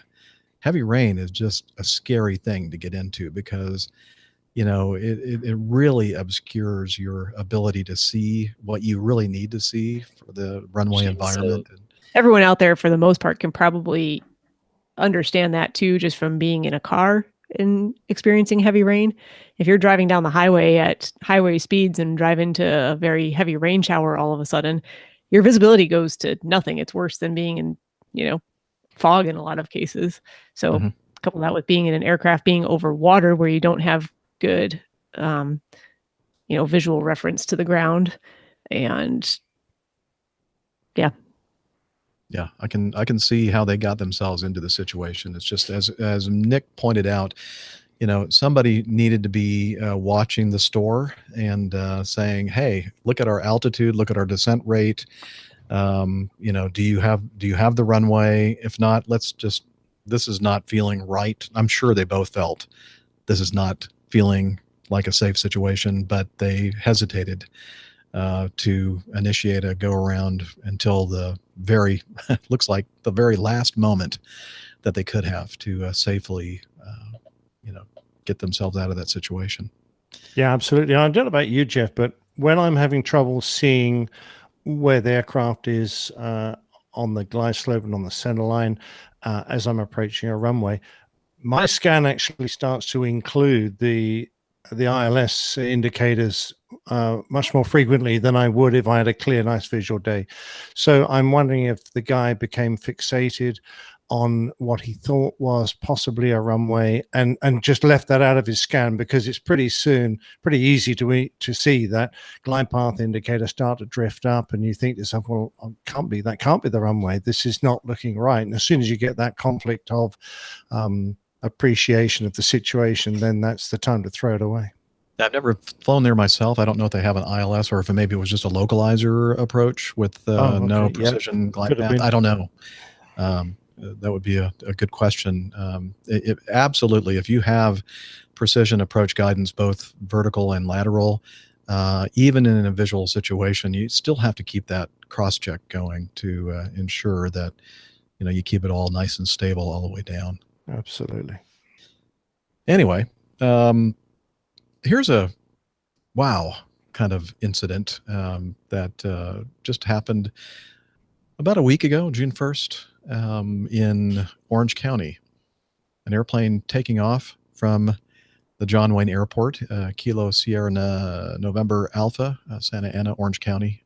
Has many, many names. Most people down there call it John Wayne. It was a Cessna 172 Skyhawk. And this pilot had some apparent engine problems and had to make a forced landing. Let's take a listen. Mayday. Cessna 7375 Charlie Sierra, emergency landing. Cessna 560, we do have help on the way. 5 Charlie Sierra. Emergency landing. Roger, 560, put it down wherever you can. We have help on the way. Cessna 5 Charlie Sierra. Ground crash 1. All right, everyone else stand by. 1 please, emergency vehicles inbound. Dispatch 1 ground, go ahead. Give me a repeat on the location where he is currently, or do you still have him on radar? Crash once there is. Last we heard was just that the aircraft was about 5 miles southwest of the field. Just being the Huntington Beach Pier. It looks like it went down there off field. Copy to the Huntington Beach Pier. We have a team trailer out there. They're looking for the aircraft right now. So they appear to be about 5-6 miles southwest of the field. And again, they appear to have gone down. Crash will be coming out. Thank you. I'm going to pause the audio right there. The aircraft did manage. It was a student pilot, managed to land safely on a very, very busy road in Huntington Beach, not too far from the water and the Huntington Beach pier, and lots of high intensity power lines, lots of obstacles, cars, etc. on this street. There's some video of her emergency landing, and bounced a little bit, but otherwise a almost picture perfect landing, and it doesn't look like the airplane hit anything. She didn't get a scratch on it. And but an interesting thing here, I know they said that it was a student pilot, and but here's a little bit more audio to kind of inform us that this may have been the student's solo ride, the first time flying by themselves. And the reason why I think that is because of this next exchange. 5 second limit. You see that instructor just short of Juliet there? I do, yes. 5 second, just hold there. Hey, do me a favor, please. Their students just landed off field there, so do me a favor. Just go on and pick up the instructor, please. Can you do me a favor and just say, I'm going to ask you if you can drop the instructor back at the FTL. I can. Do we have any way of communicating to the instructor? No. Standby one there. I could flag her over here and have her. So you want me to get her in the airplane and take her back to OCFC? Yeah, that's what I'd like you to do there, but just stand by one. Let me see if I can raise up any wagon vehicles. So just hold there for now. Okay, we'll hold here. Looks like they're coming over to you right now. I see that. Yeah, I'm up. Go ahead. Coming back. Just let the instructor know that her students landed off field and they're safe. That sounds great. She's getting in now. Thanks for the info. Okay, no worries. Just go ahead and make the 180 if you guys can make the 180 in Charlie there. 5 Tango Lima. I could do that easy. Cool. Okay, go ahead and make the 180 on Charlie, and then taxi to parking at Charlie Hotel Alpha there, counting 5 Tango Lima. Okay, 180 and then Charlie to Alpha, then back to parking. 5 Tango Lima. Thanks. Appreciate the help there. All right. So when you learn to fly and it's time for you to do your solo flight, usually you'll go up with your instructor. You'll do a little bit of pattern work, a couple touch and goes, and then the instructor says, okay, pull over here to the side. I'm going to get out of the airplane. And this is always the moment where you realize, oh my goodness, what is going on here? What am I going to do? I'm going to be the only airplane, or the only person, the only pilot in an airplane, and now everything is up to me. I don't have anybody to get me out of trouble if something goes wrong.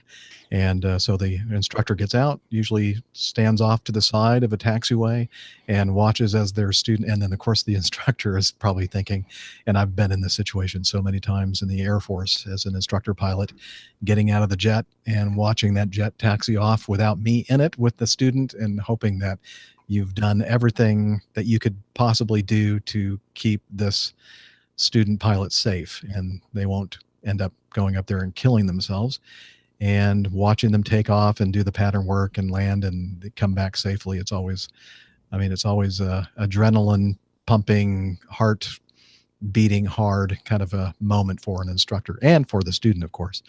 And so when I heard that little bit of audio at the end, I'm thinking, oh my goodness, sounds to me like her initial solo, and she killed it. She did a great job of getting that airplane on the ground.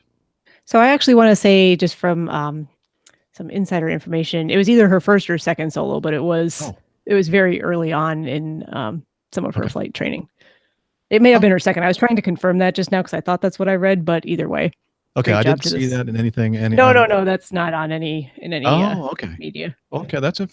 So I've never seen a situation where the instructor would do that more than once, but maybe that's just my own experience. Yeah, so maybe it was the first, but for some reason I thought I read she was. Regardless, time. Yeah, either obviously, somebody with not a lot of experience, and being in a situation where even a seasoned pilot might screw it up, and she managed to keep the airplane flying with the lack of power in the engine. Now, some people had said, if you watch you really have to watch the videos. There are several of them on YouTube. And we'll put this story a link in the show notes. And then I believe in the story itself, there are some links to video. But some people were commenting, well, the propeller was still going around when she came to a stop. And what a lot of people don't realize is that even if the propeller, the engine is still running, it doesn't necessarily mean that it's producing any significant power to keep the airplane propelled for flight. Exactly. You can still have. Oh, go ahead. Sorry, yeah, you're quite right, Steph. I was just going to say, looking back at the flight path she must have had to achieve to land on that bit of road, the number of obstacles, particularly overhead wires and pylons, they said that were incredible. I think it was a fine piece of flying to thread your way in between all those and get the damn thing down. I thought she did a damn good job. Just the number of power lines surrounding that road is incredible. That's not easy to do. Yeah. Very lucky or very good. Hopefully both. Yeah. I think you need both in this case. Oh, for sure. No, I hope that hasn't put her off continuing her career. No, one of the comments I saw from a group of pilots said, well, they should just give her license right now. It doesn't get much better. There you go. Pat in the back, send her home. Yeah. Exactly. Baptized by fire, right? You bet. Okay, so that was a story with a happy ending. And our last one, not so much. This one involved a Cirrus SR-22, November 670 Sierra Romeo, on the 31st of May, 2018 at Midland International Airport. The airplane took off on, I believe, runway 16. During the initial climb, the airplane was seen to enter a right descending turn. The on-scene examination of the records revealed no evidence of in-flight airframe, engine, or flight control malfunction or failure.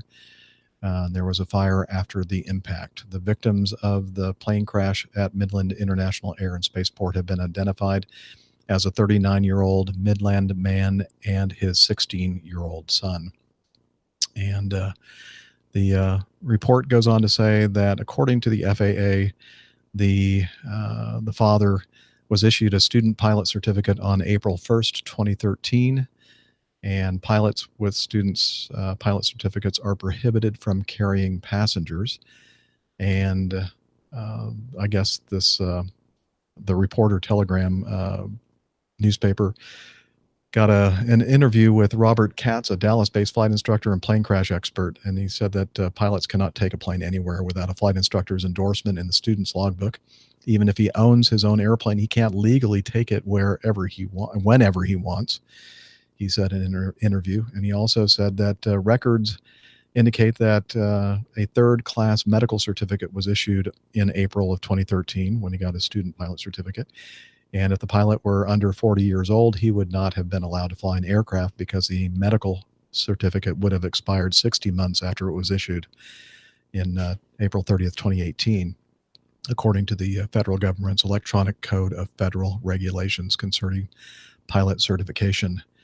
And so it looks, as far as all the information that we have available so far, that this gentleman got his student pilot certificate and then didn't get his private certificate or any other advanced rating. And at some point, I guess they said, looks like just very recently, January of this year, bought this Cirrus and was continuing to fly and was flying passengers as well and wasn't supposed to be. And one of the comments on this, this is from catherinesreport.com. One of the comments from somebody who wanted to remain anonymous said, according to aviation database records show he got the plane in January 2018.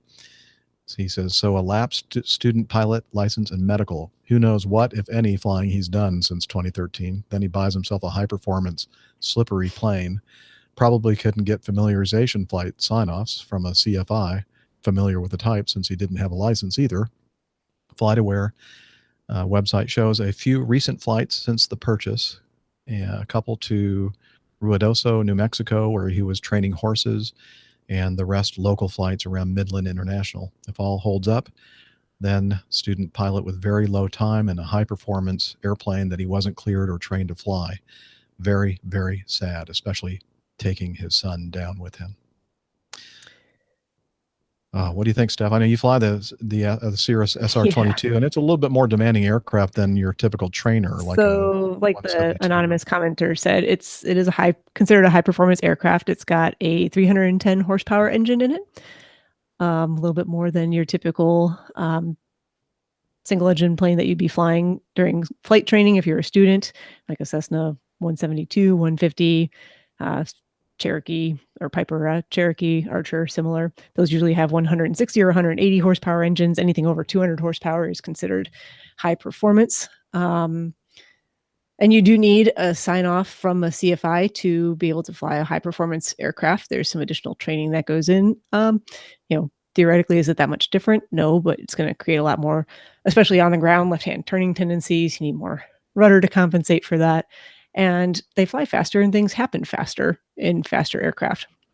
So the Cirrus that I fly, I rent. And before the FBO or the company the flight school that I rent from would let me fly the Cirrus, they required me to have 5 hours with an instructor with me in the aircraft, because the one that I fly in particular, and most of them actually have pretty sophisticated avionics, glass cockpit, the Garmin perspective for Cirrus being the most common. And then there's a couple other ones as well.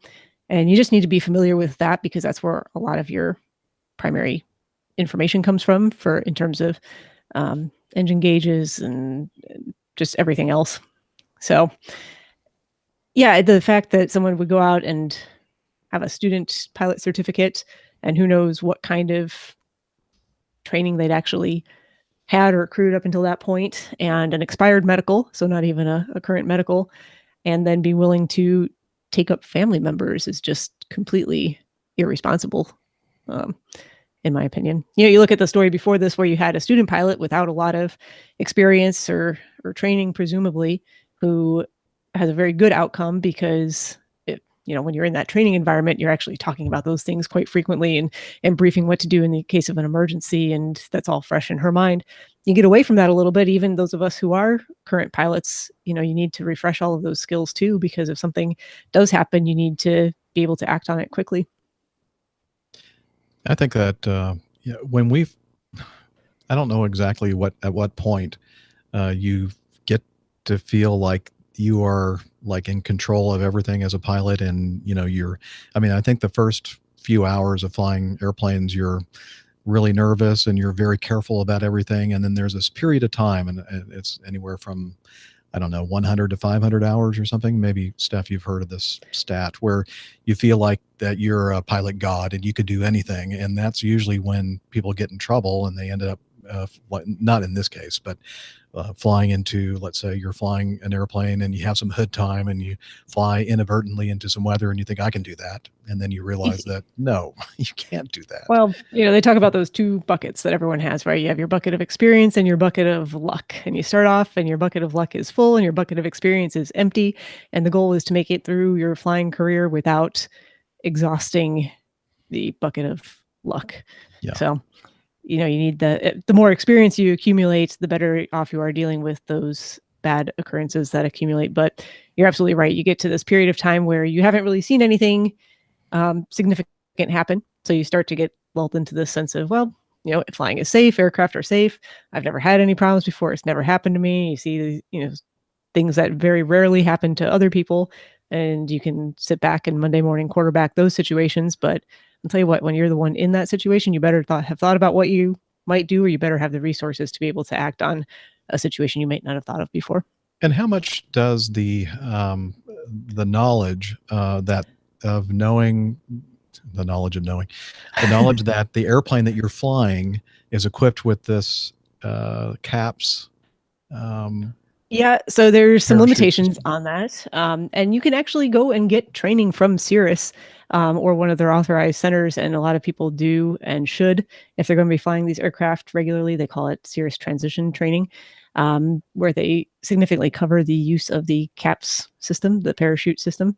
I was just looking through some data, and this is not from Cirrus. Oh yeah, it's from the Cirrus Owners and Pilots Association. So there was a discussion going on about how low could you pull that. So the data, I guess, shows that if it's been activated above 1,000 feet, those are survivable events. No one has died in an instance where, at least from this data that I'm looking at right here, don't quote me 100% on that because I don't have all of the instances, but generally those are survivable events. So a few hundred feet, not enough altitude to survive. There's a couple listed here. 528 feet in a spin in Indianapolis in 2006 resulted in a fatality.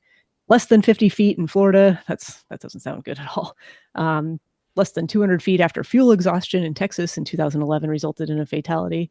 And then there's a couple other low altitude traffic pattern pulls that have happened in various places. One not too far from here, Waxhaw, North Carolina, just down the street in 2008. Spain, Florida, South Africa, all of those resulted in fatalities. So pulling it in the traffic pattern is not.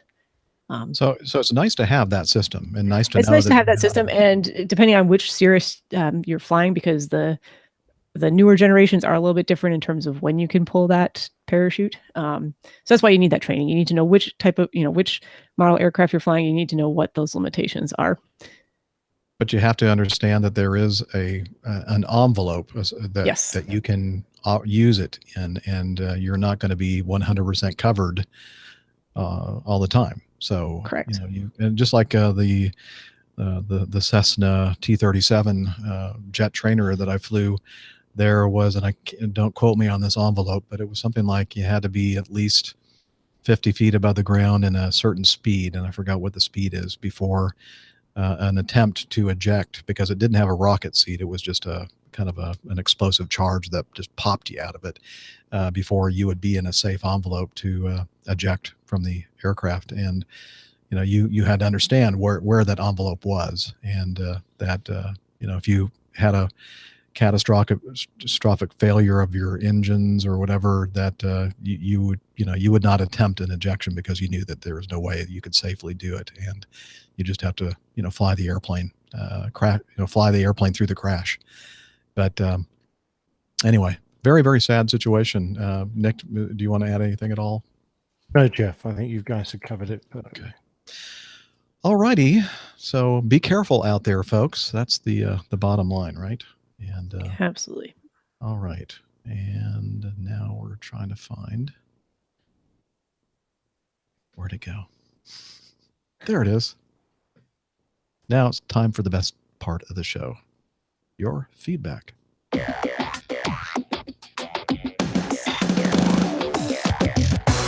Captain, incoming message. Okay, let's start with this one from Dispatch Greg. First, I need to do this. Maybe we should just take a break because I'm just having a heck of a time. We can do that. I need a beverage refresh, okay. I think. Let's just take a short break. You want to go put your glasses on? What? Do you want to go put your glasses on? I have them on, believe it or not. Oh, really? Oh, okay. It's just a matter of... off. You need to put your glasses on for your... So I have so many windows open and so many screens, I can't seem to find everything. It's drowning in it's a recurring problem I have, one of many. Sure. All right. Well, I'll be back in just a moment then. Okay. So what'd you think, chat room, of our guest? Hopefully that was something that was somewhat interesting. I thought it was. It was nice having Sean with us in person. Yeah, that looking at the chat room here, that was sad for the family of the father and the son. Apparently, in the article that we'll put a link to in the show notes, the son was quite a, football is big in Texas and extremely big in the Midland, Texas area. I mean, it's like there's some major football powerhouses as far as high schools are concerned. And I guess the son was the quarterback for the junior varsity team. I think he was an upcoming junior or something, and 16 years old, way too young to lose his life. But anyway, Yeah, sad situation. Yeah, Sean was an interesting guest, and I really enjoyed meeting with him when I had a layover up in Providence a few months ago.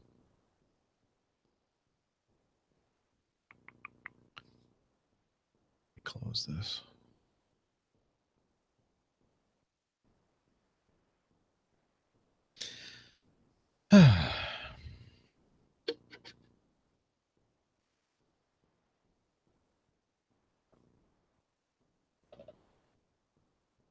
Much nicer than you lot. Thank you, Ivor. I can always count on you giving us a nice compliment. I know that that's out of love, right? I know you love us. Just a weird way to show it, I guess. Hey, Tanya. We have some feedback from Tanya that I hope to get to in today's show, some audio feedback. I'm sorry, it sounds like I'm not answering your questions, etc. Immediately. There's like a 25, 30-second lag between your comments and what we're doing live video. And it's only on Hangouts on Air that they do that for some reason. I don't know why, but we're both Hangouts on Air and YouTube live streaming. It's using the YouTube live streaming platform. But if you do a show like the PTUK, they're not using Hangouts on Air. They're just using the live streaming function. And I think there's no lag on that. I think it's real-time chat comments. I'm back. Thank you, Nick. Thanks for vamping a little bit for me on the one of those stories there. My daughter was saying goodbye to me. She's home for the summer, but then she's about to start her internship with PricewaterhouseCooper on Monday, and because she's going to be doing a lot of work in the Midtown area of Atlanta, she's going to. She ended up getting an apartment. I think it's an apartment complex that some students from Georgia Tech, a lot of students from Georgia Tech live in. And so it's like sort of like a dorm apartment where she has her own room and her own bathroom, but then there's like a common area. And I think there are 3 other roommates there. A couple of them go into Georgia Tech, and I think a couple, including my daughter, that are working intern jobs in the Midtown area. So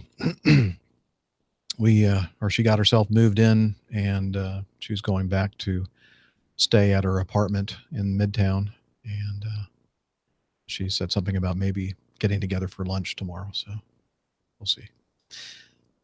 All right, Steph, you back? I am back. All right.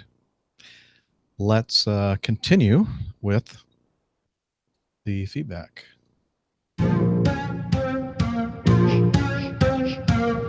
I spray my chemtrails at night so I can. This from Dispatch Greg. Hey all, it's Dispatch Greg. Thought you would find this interesting and perhaps pass along in the show. In the country of Georgia, not the state, but the country of Georgia, they have anti-hail firing rockets. The government launches these rockets into the clouds. It releases some kind of something, and to soften some chemicals, yeah, to soften the hail or eliminate it altogether. And he included a link to the company and their product, the anti-hail system, and also a NOTAM, notice to airmen, issued by the Georgian government for aircraft to avoid these anti-hail rockets. That's good advice. And then it has a delineated area that is restricted, and it said anti-hail rocket firing, expect radar vectoring. And I guess they do this to try to protect areas where they have crops. And of course, the hail does bad stuff to crops. So I'm just reading through their information about it. They have 85 launching points, one every 10 kilometers. That's a big area there. Yeah, I'm wondering if they probably don't do it all at the same time. I hope not. And it's There's a silver iodine reagent. Yeah, exactly. That's what I was going to say. Oh, I thought it was lactose solution or syrup of figs or perhaps Dulco-Ease, one of those softeners. Dulcolax. Yeah.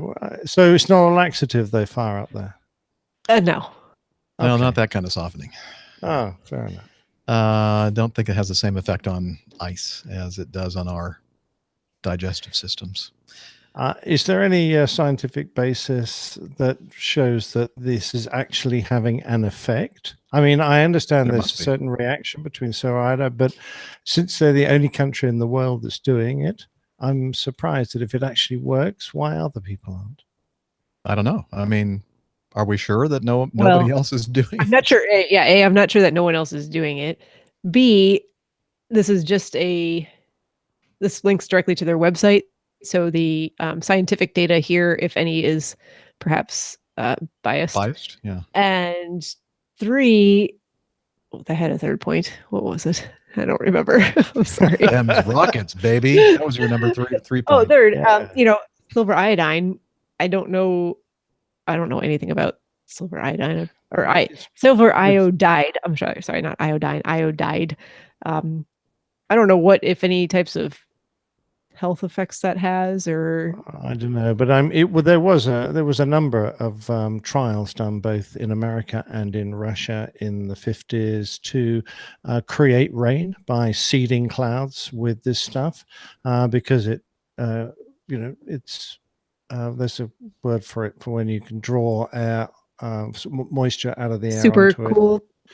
No, I mean, it coalesces water out of the air. There's possibility it can do that. Oh, the word is right on the tip of my tongue. Yeah, same and here. someone in the chat room is going to help us out with it. So anyway, yeah. Hydroscopic is the word I was looking for. It's hydroscopic. Oh, that's not the one I was thinking of. Okay. No one pursued it because the effects were very hard to judge whether it was actually the stuff they were putting in the atmosphere or it would have occurred naturally, and it wasn't reliable, so they all went no. So I'm assuming what they do is they seed the cloud and get it to rain before it gets to the point where it starts forming hail, because once hail is formed, I'm trying to work out how on earth it would get rid of it, but I don't know. A big blowtorch directed at the sky. Yeah. I don't know. the rocket to that's what a big thunderstorm needs, a little more energy. Yes. Yeah. I think that sounds like a great idea. I'll be patenting that shortly. Excellent. We're not scientists. We have no idea how this works. I'm not that kind of scientist anyway. Or even if it does. But I guess it must, or why would they be spending all this money on it? Yeah, I've just worked out what it is they're firing to the clouds. It's snake oil. Ah, there you go. There you go. That's always scientifically proven. Exactly right. Do you ever see snakes coming out of the sky? For the price of one. If you act now. Cheers, all right. everybody. That's enough. Thank you, Dispatch Greg, for allowing me to play my chemtrail song. By the way, that was Mike Wagner, from his YouTube channel. He does all kinds of interesting YouTube videos, and apparently he's a pilot for some outfit. And I'll put a link to his YouTube channel in the show notes if you want to check out some of his work. Very, very amusing.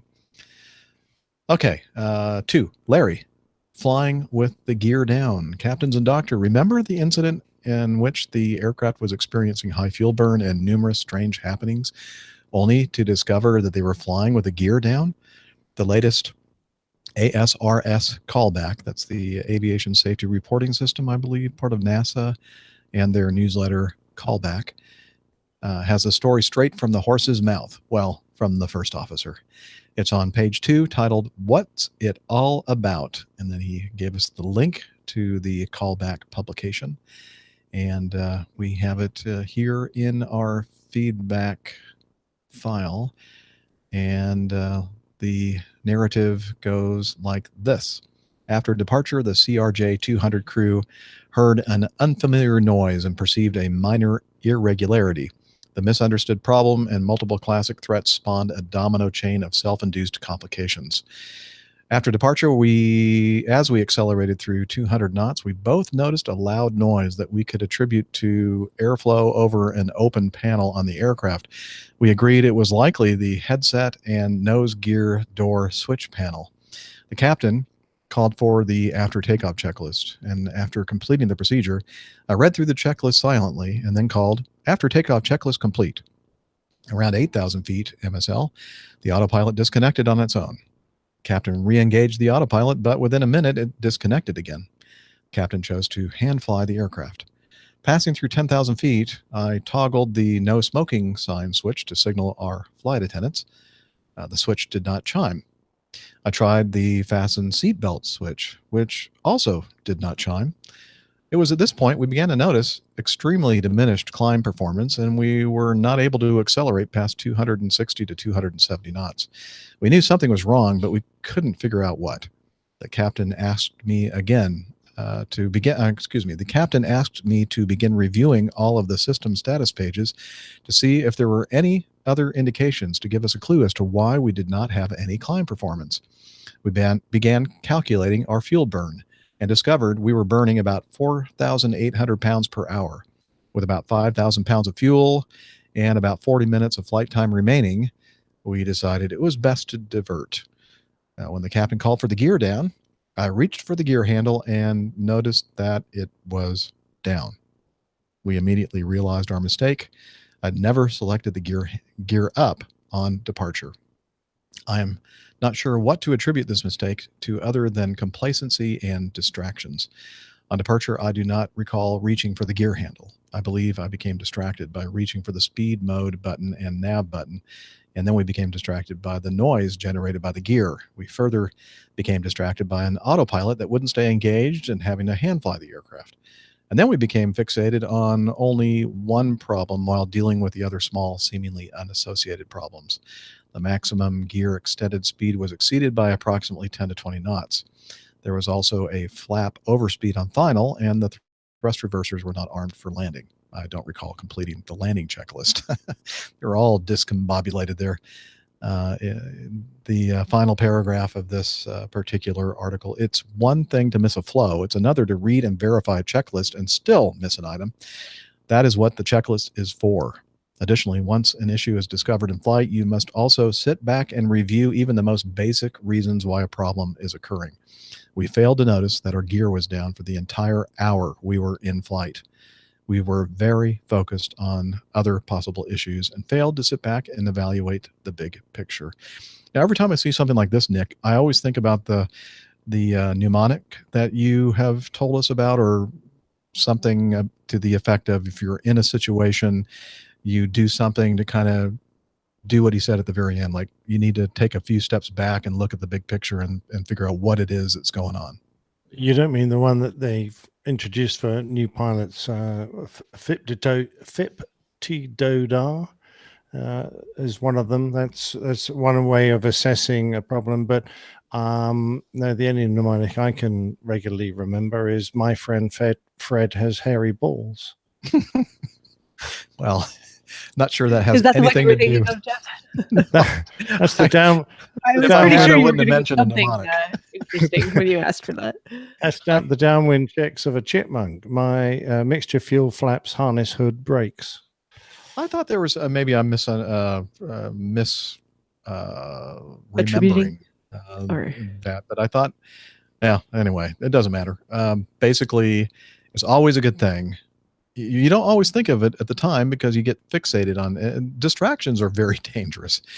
And if you do something out of order or something interrupts your flow, I mean, I've seen it so many times in my 30-something years of flying that you can really throw everything out of whack.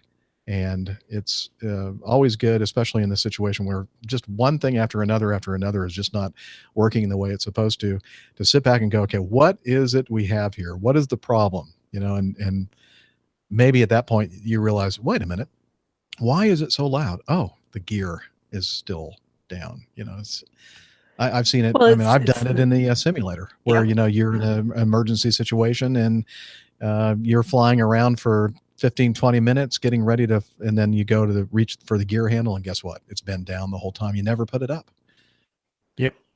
Yeah, and I see it most often where you're doing the same thing over and over and over on a regular basis because in your mind it becomes harder and harder to separate individual events sometimes. And it happens to me. It happens to me in the line of work I do. I do procedures that are repetitive and the same thing happens over and over and over again. And one starts to blend into another a little bit. If you're not careful, that's where things do get missed like this because your mind goes, no, of course you did that. You always put the gear up. Well, how would you ever miss that? And you can even reread through that same checklist and probably even look and or touch the gear handle, have it be down, and your brain goes, I did that. And without even giving it another thought, you move right on from it. The instance I'm thinking about the other day, we do these pre-procedural timeouts where a nurse or assistant reads out what we're doing for the patient that's in the room and the side that we're working on and everything else. And I listened to her do it and I said I agreed. And then before the procedure started, I asked her, I said, did we do the pre-procedural timeout? And she goes, yes, we did. I was like, are you really sure that we did? Because I remember doing it for multiple other patients during that day, but for that specific one, I just could not, like wasn't there in my memory anymore for some reason. So I think it's always a good idea to take a step back, double, triple check everything. Even though they reassured me we read everything out, I took a look at everything again just to make sure that I knew exactly what was going on. And it never hurts to, especially in situations like this where there's stuff going on, but it's not anything that's an overt emergency. Take a minute, pull yourself back a little bit, look at that whole big picture. Here's another thing. I think that's very good stuff, by the way. I think it's exactly the right advice. But I don't know of many aircraft that have a silent after takeoff checklist. Yeah, I was going to ask about ours that. is challenge and response. What's yours, Jeff?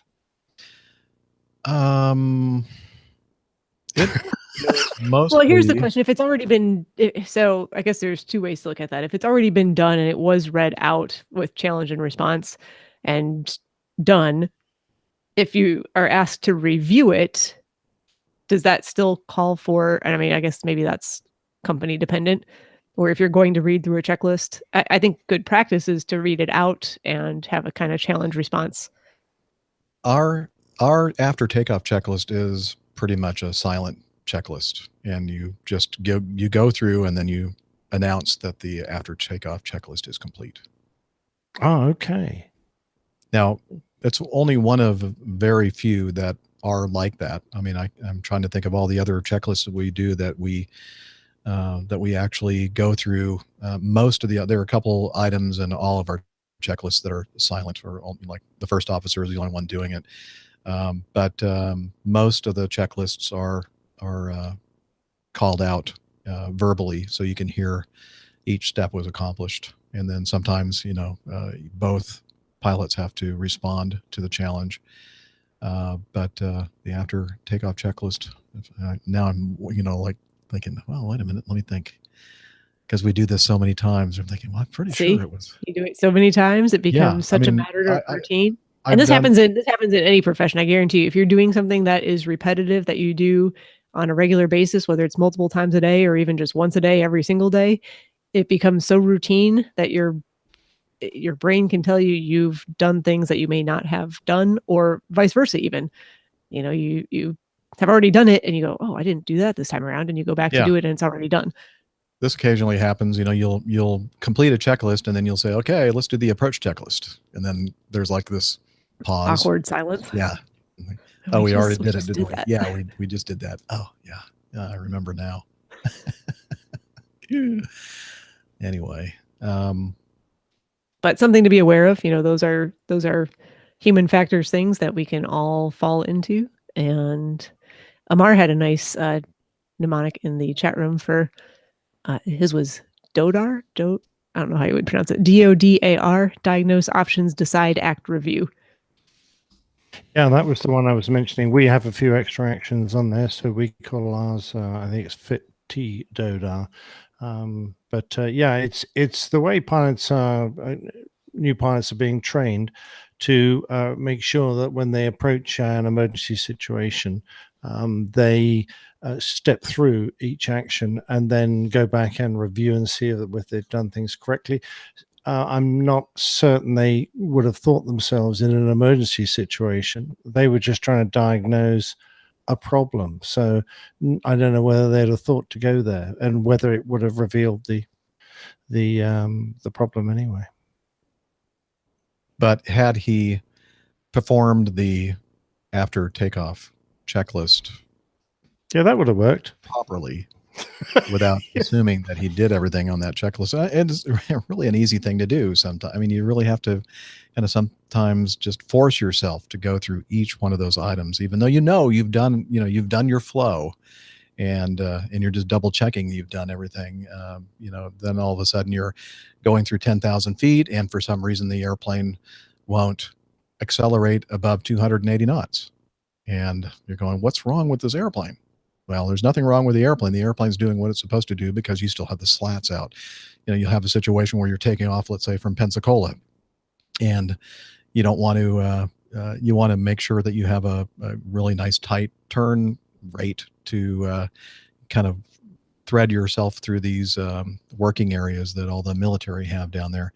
And, so to do that, you can leave the slats out. You have better turn. You can go all the way up to 25 degrees, 30 degrees of turn or bank. And but when you do that, it's not normal that we do that. And we'll occasionally do that, but because it's not normal, you forget that you still have the slats out, or you can forget that you have the slats out, and then it just dawns on you when the airplane's not accelerating. You're going, oh, okay, yeah, let me retract those slats. And again, that's the airplane protecting itself, because you're not supposed to exceed 280 knots when the slats are extended. But it happens to the best of us. And usually it's something that's done because it's not what you normally do, or something happens that is a distraction. And distractions can be deadly.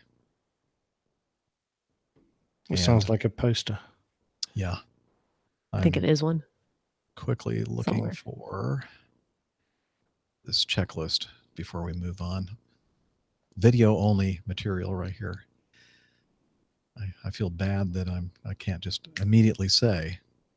Do you remember the Athena poster that was around when we were youngsters, Jeff, of the girl on the tennis court, and she's scratching her rear? Mm-hmm. She's hiked up her tennis skirt to do it, and she's missing an essential item.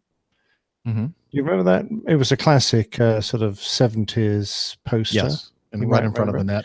Yeah, that was flight safety. It became a flight safety poster for us, and it was just called "Never Assume." Check.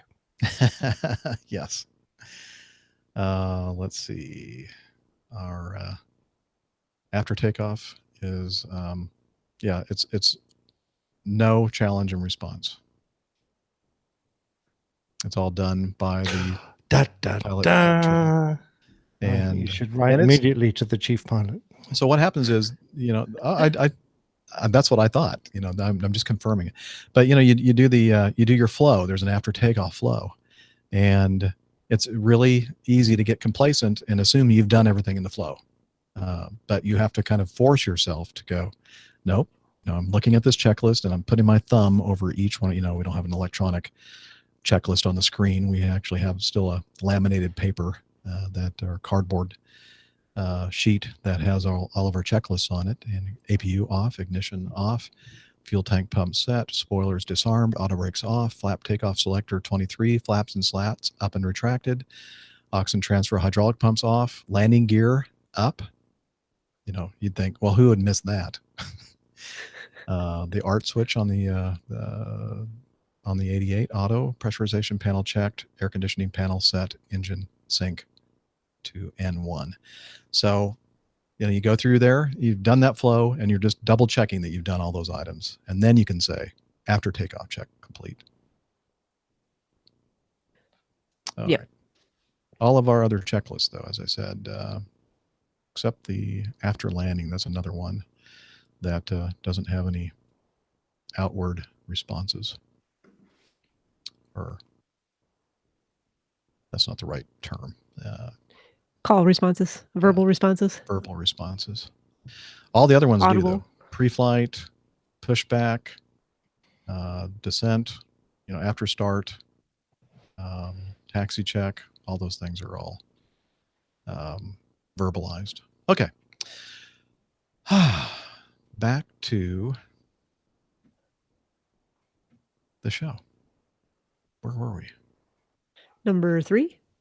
No. Yep. Yes. Number 3. Number 3. Nick. Not you, Nick, but another Nick gave us Nick Hewitt said, following hearing the news the other day that an Aer Lingus A330 suffered a wingtip strike at San Francisco airport while being towed onto stand, it made me think of a few things. Is it a regular occurrence to have to be towed onto a stand? I first experienced this at JFK in February when the Norwegian 787 I was traveling on had to be towed onto the stand. What is the criteria or reasoning that would mean you'd have to be towed? Do you captains, have a say in this decision? Finally, in a situation such as this, who's responsible for ensuring that the aircraft is clear of obstacles when being towed? You as pilots or the tug crew?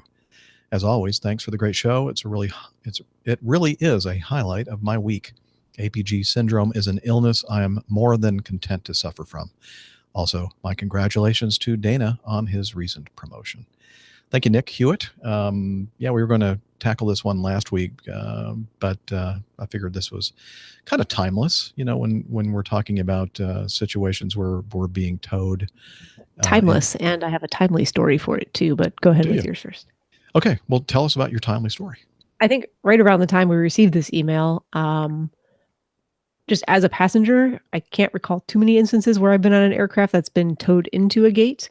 But it did happen at Charlotte just the other week when I was coming home after Memorial Day. And the gates in the E terminal, especially, I think it's gates E1 and E2 for some of the smaller regional aircraft. CRJ, I was on a CRJ 200, so definitely some smaller jets going in there. But the gates are kind of at a weird, awkward angle, and they're fairly close to one another to get everything kind of squished in there right up against the terminal, and, not part of the terminal building that doesn't have any jet bridges connected to it. And we stopped short of the gate, and the captain said, we're just waiting to be towed onto the gate here. So that was actually the first time that's ever happened to me. And I think I had just read this email too. So very timely. It is not unusual that some places, like a couple of the gates at JFK for us in Terminal 3 required, and the ones that were closest to the the inside pocket, because things were tight, required tow in.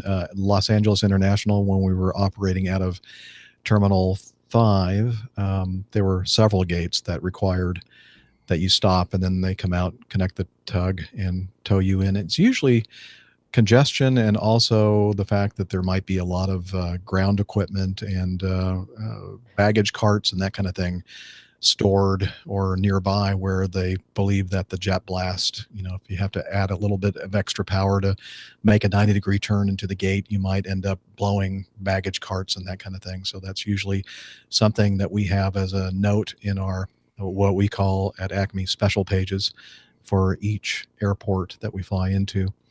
So I have kind of the terminal diagram for Charlotte here. But you can see gates E1 and E2, and especially E2, which is the gate I think we were going into, is kind of sandwiched in there, and it's at kind of a strange angle from the way you approach it. So I'm sure that's part of why we had to be towed in there. As far as, as captains, do we have a say in the decision? No, if it's stipulated in our operations notes that those are towing gates, we can't say, well, I'm going to go in anyway, regardless. No, you don't do that. You follow the guidance from your company. Now, I guess you could always, and I've, like this instance today, we were talked about earlier, the American Airlines 1897 flight going into the gate. They had a good reason not to go under power into the gate area, because their visibility was extremely restricted because of the fact that their windows had been shattered by hail.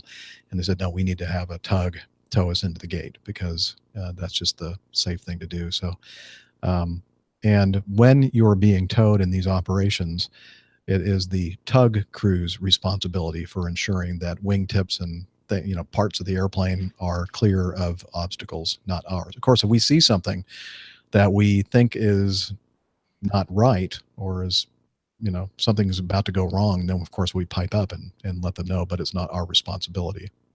Would you agree with that, Nick?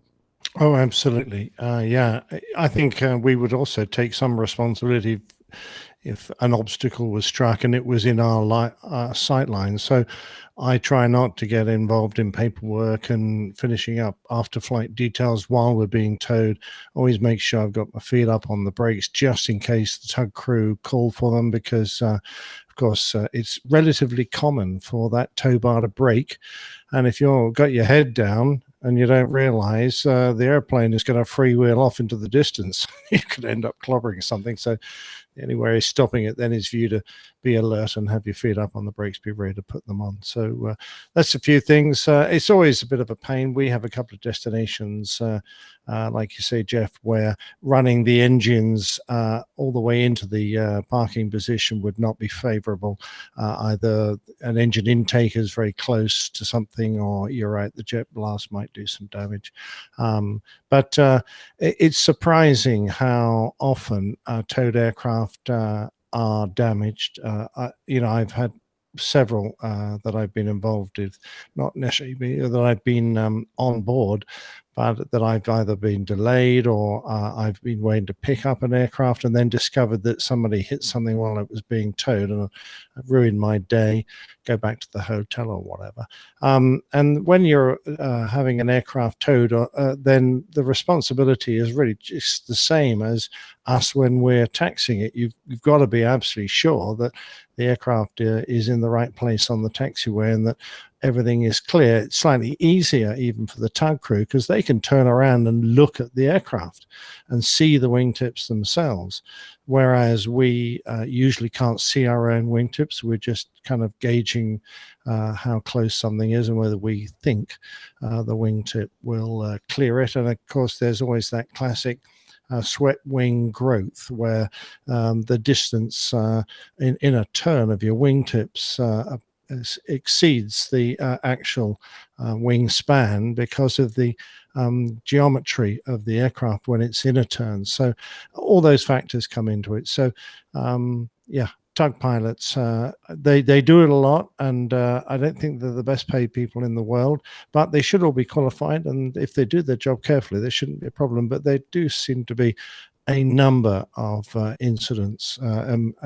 Our airline has had one at JFK. This is another. The JFK is a very tight airport, and everyone has to be extra careful, but everyone's always trying to get things done as quickly as possible. The two aren't necessarily compatible. Yep. Yeah, when you're rushing around, sometimes you're exposing yourself to extra risk, and that's what she said. Yes, that's what she said. Well, thank you, Nick. Hope that answered your question. Good question, by the way. Well, of course, all of the questions that we get from our community are great. Yeah, but some are greater than others. That's right. That's not true. We love all feedback equally. Please send us your feedback. Frick from South Africa. Well, here's an example of one that's no good. No. Speaking of, there's always exceptions. Who am I kidding? Let's see. SA Express, I guess that's for South Africa Express, on Thursday.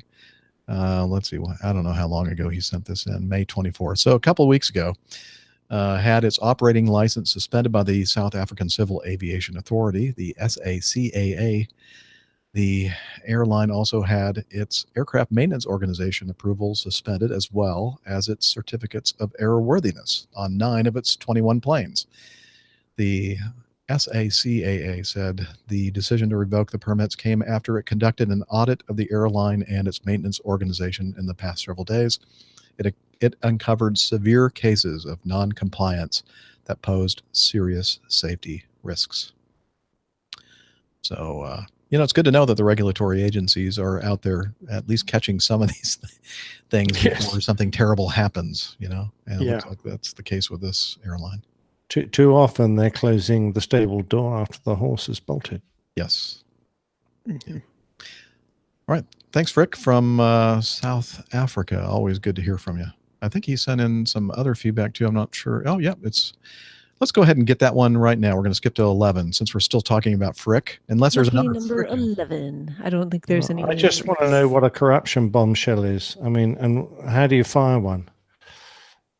You need high level clearance. Well, apparently, cash-strapped South African Express was at the center of a corruption bombshell with Gupta-linked trillion.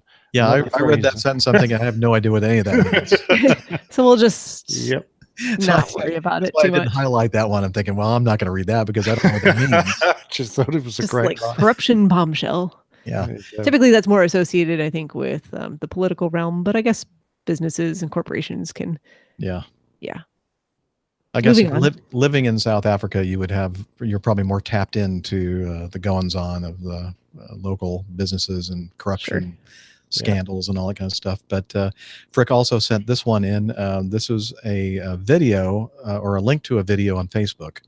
He says, "Hi there, Dr. Steph and Captains Jeff, Nick, and Dana. Saw this on Facebook, and it is just a wow kind of thing.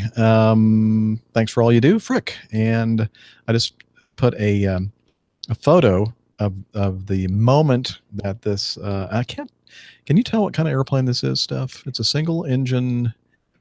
Apparently, hold on, I'm going to play the aerobatic. video again just to see. I don't. Oh yes, I really can't tell, but apparently it has a whole airplane parachute system on it. But it's a bug smasher, isn't it? It is a bug smasher. Hold on. Puddle jumper. But it's not a Cirrus. It's an No, aerobatic. you wouldn't do this in a Cirrus. No, well, maybe one of those. Well, not intentionally anyway. So no, I mean it's shot from pretty far away for most of the video, so I can't. Yeah, I can't tell either. But it's it looks like a mid or low wing single engine. Hold on, we've zoomed in here. Propeller airplane. And it has the the smoke coming from it on purpose so that you can see what it's doing up there, all the aerobatic maneuvers. And at some point through about 3/4 of the way through this Facebook video, the airplane is doing some kind of a maneuver, and then it does a really fast snap roll because the wing falls right. I mean, just a clean break. It's just like pink. Yeah, and then almost immediately. The parachute is coming from the back of the airplane. Now that is a great use of a parachute. Yes. Yeah, I was so impressed because I thought this was going to be either one of those trick flying stunts where he gets in on half a wing, or he was going to crash. I didn't expect the parachute. It was brilliant. Yeah. And I mean, it comes down so slowly, Although I bet if you were in the airplane when it hit the ground, it probably didn't feel like it was going that slowly. No, I mean it's gonna be a jolt, but it really. Slightly uncomfortable attitude. I mean, completely vertically nosed down. You must be hanging on your straps. Can they put a parachute in a pits? I don't know what it was. What kind of aircraft it was. It doesn't look like a biplane. No. To me, though. Oh no, it's not. It's definitely not. It's like a mono wing. What's the other one I'm thinking of though? Oh, like a chipmunk or whatever those things are called. Yeah, not a pits. I misspoke there. Oh well. Doesn't matter. Yeah, I'm sure somebody in our audience will watch the video and go, well, that's a... Obviously. You know what we need? We need a GA expert. That's right. Well, I don't know about any of those aircraft. It's such a big world out there. That GA world is my GA knowledge and expertise is limited to like 4 types of GA aircraft. Everything else is... I think it's a Cessna 172. That's my expert. An interesting low wing Cessna 172. Yeah. Is that your aviation journalist very rare identification? Yes, I'm an expert. An aviation expert. Captain Jeff Nielsen. All right. Been following the journalist guide to aircraft identification. Yes. I have it in my pocket. Yeah. So again, thank you, Frick, for both of those feedback items. Hope everything is going well for you in South Africa. I reckon it's an extra. Oh, it might be an extra. I mean, like he already has an airplane and this was his extra? Yeah, this was his extra one. Okay. Yeah. Good thing he has an extra. Yeah. I think that's what I was thinking. He just broke this one. Philip writes, 5. This would be a great story for the next show. Well, thank you, Philip, for thinking so. He is Philip Davis from, is it Torquay, UK? Torquay. Torquay. Okay. Oh, Torquay. Emphasis on the from key. Seattle Times. This is a good. We were going to talk about this on the last show. Diana Ray, I'm supposing that's the way you pronounce Rhea. Diana Ray, Boeing's longest serving employee and an early female manager, dies at 96. Wow, talking about a long life. She loved working and loved Boeing. She combined those loves for 75 years, starting in 1942 as a 20-year-old clerk typist and retiring last year at 95.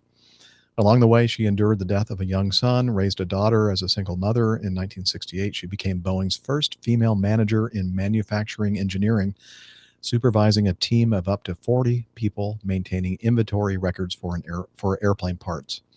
By the end, her work and her life were inextricable. Within weeks of her retirement, Ms. Ray's health deteriorated, and after a visit to the hospital, she developed septic shock. For just over a year, her daughter Anne Catherine Ice cared for her. Ms. Ray died peacefully Wednesday morning, aged 96. And I think her daughter, this is a quote from her daughter, she loved working. She simply felt it was helping her stay physically and mentally healthy and couldn't imagine not working. She felt she had a lot to offer in knowledge and expertise simply because of her benefit of working in the same place for decades. Ms. Ray became Boeing's longest serving employee. In the later years of her work life, Boeing made accommodations to allow her to keep working. There's a photo here in the article. And I'll put, again, as you know, always, these things are linked in the show notes. This one will definitely be linked so you can read the entire thing. I won't read the whole thing for you. But there's a picture here in the Boeing plant taken in Seattle, plant number 2, on May 14th, 1944. And this is the 5,000th Boeing B-17 being rolled out. And there's a little blue circle around her face in the photo. So that shows her there in 1944 amongst this huge crowd of people gathered around and even under the wings of this B-17 in the Boeing plant. And let's see, she was granted her own indoor parking space at the 737 Final Assembly Plant in Renton, where she parked her Ford Taurus with the license plate Love Jets and a frame that read Lady Diana, Boeing Aircraft Company. Anyway, what a great story. There's some other photos of her in her latter years and some photos of her when she was a young woman, a very beautiful lady. And again, talking about dedication. And of course, we hear these kind of stories all the time where people, as soon as they retire and they don't have a job anymore, they just kind of dwindle away and move on to their next life. Yeah. But what a great story. Great career. Yeah. It is. What a lovely lady. And nothing derogatory, Nick?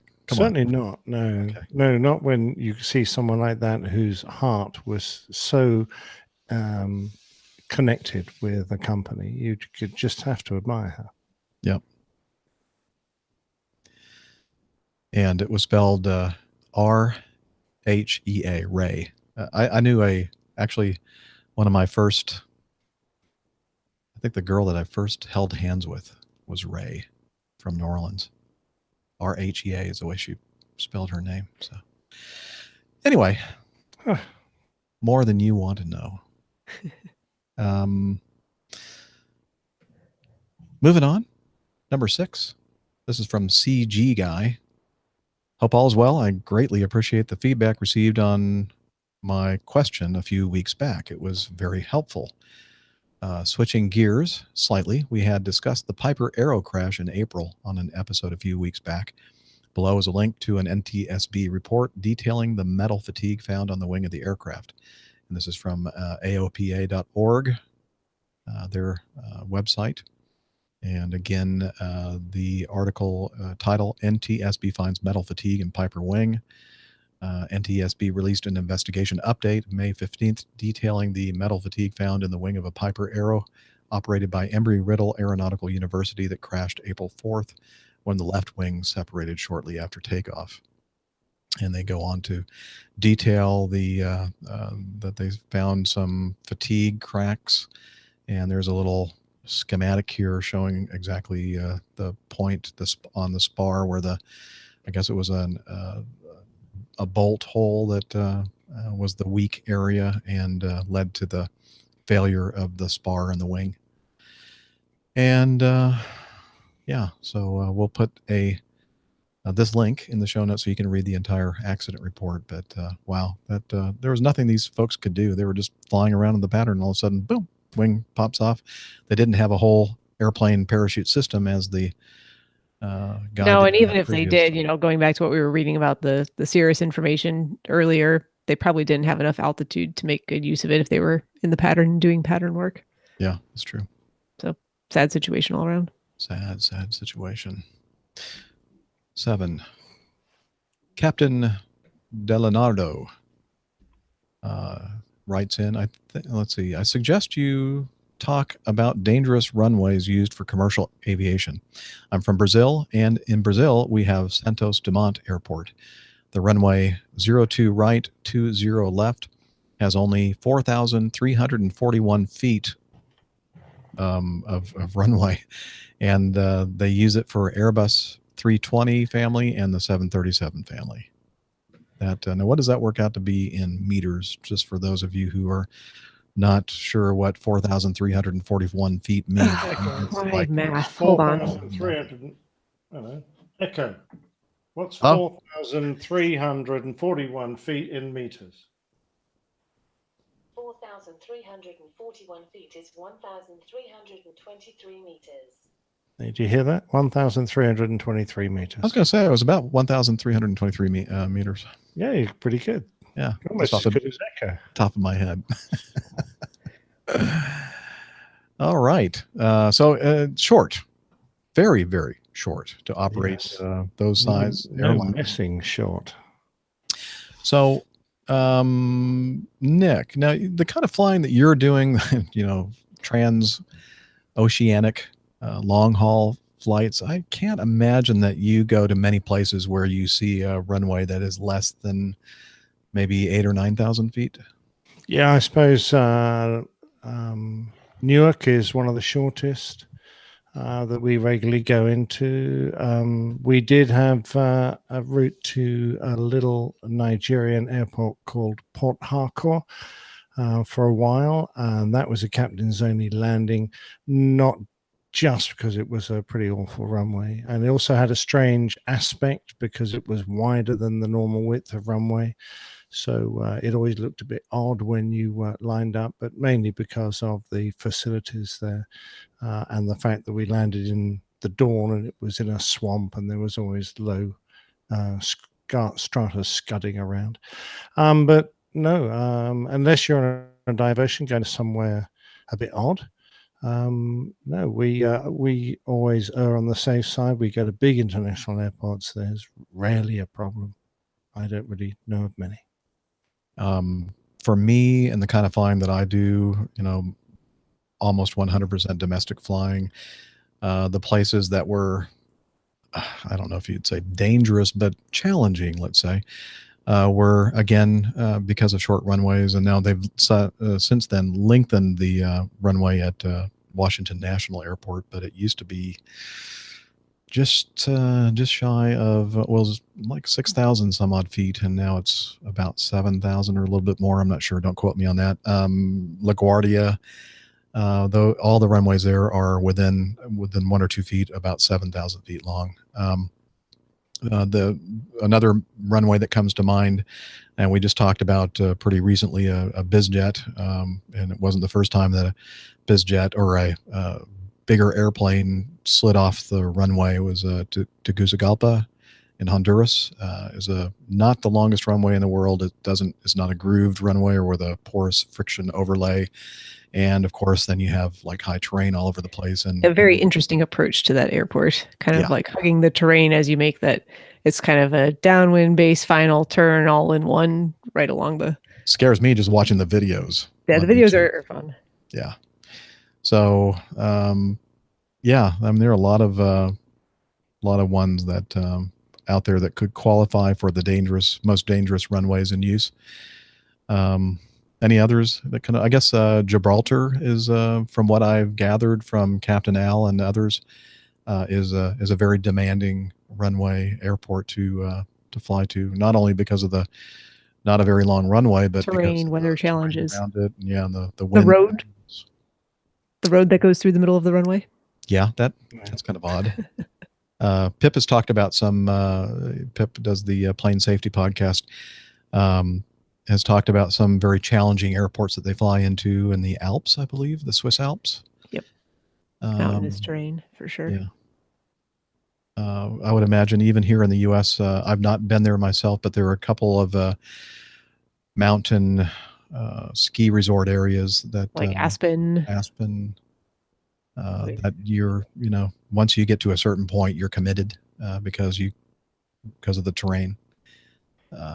Yeah, lots of crazy crazy runways out there. I guess the worst one I've landed on was in New Zealand. I wasn't flying the airplane; I was sitting beside the guy, but he had a light aircraft and he was flying us out to a dive, scuba diving spot, and the runway was only 100 feet or so long, way too short for his Cessna. And the way he stopped was to put it down on this first bit, and then the runway ran up the side of a mountain. And then it got high enough for the airspeed or the speed to have dropped off, and then he had a little plateau dug out where he would taxi on and then spin it around and then taxi back down from this. But he basically used the side of the hill beside his house to stop the airplane.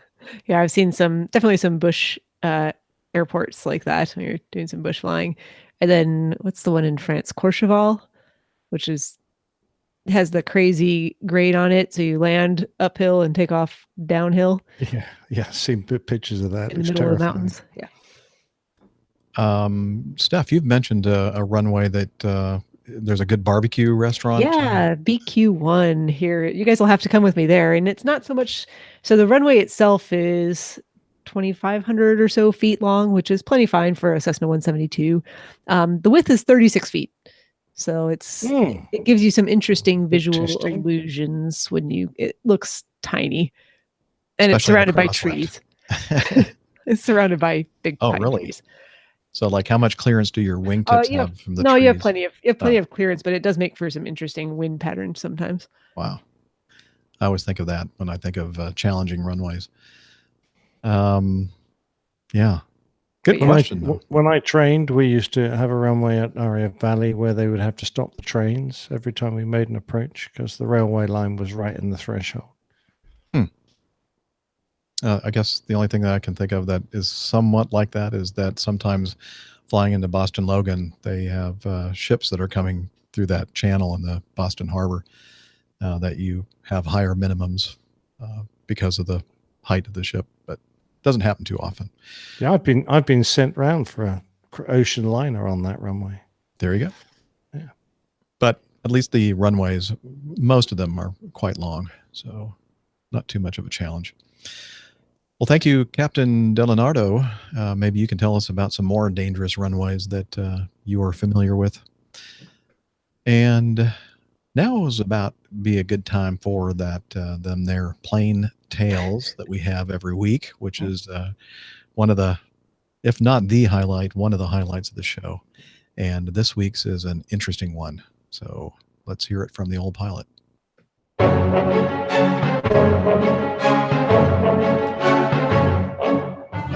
The old pilot's plain tales. The dead stick. On the Airline Pilot Guy show, we often get questions about health issues that some believe might prevent them from becoming an airline pilot. We also hear of common prejudices displayed by the traveling public that would make us believe that they wouldn't want to fly with a pilot who wasn't completely healthy in every way. So when I hear about a story like today's plain tale that has inspired someone to press on and succeed with his wish to become a professional pilot, I feel inspired to tell it.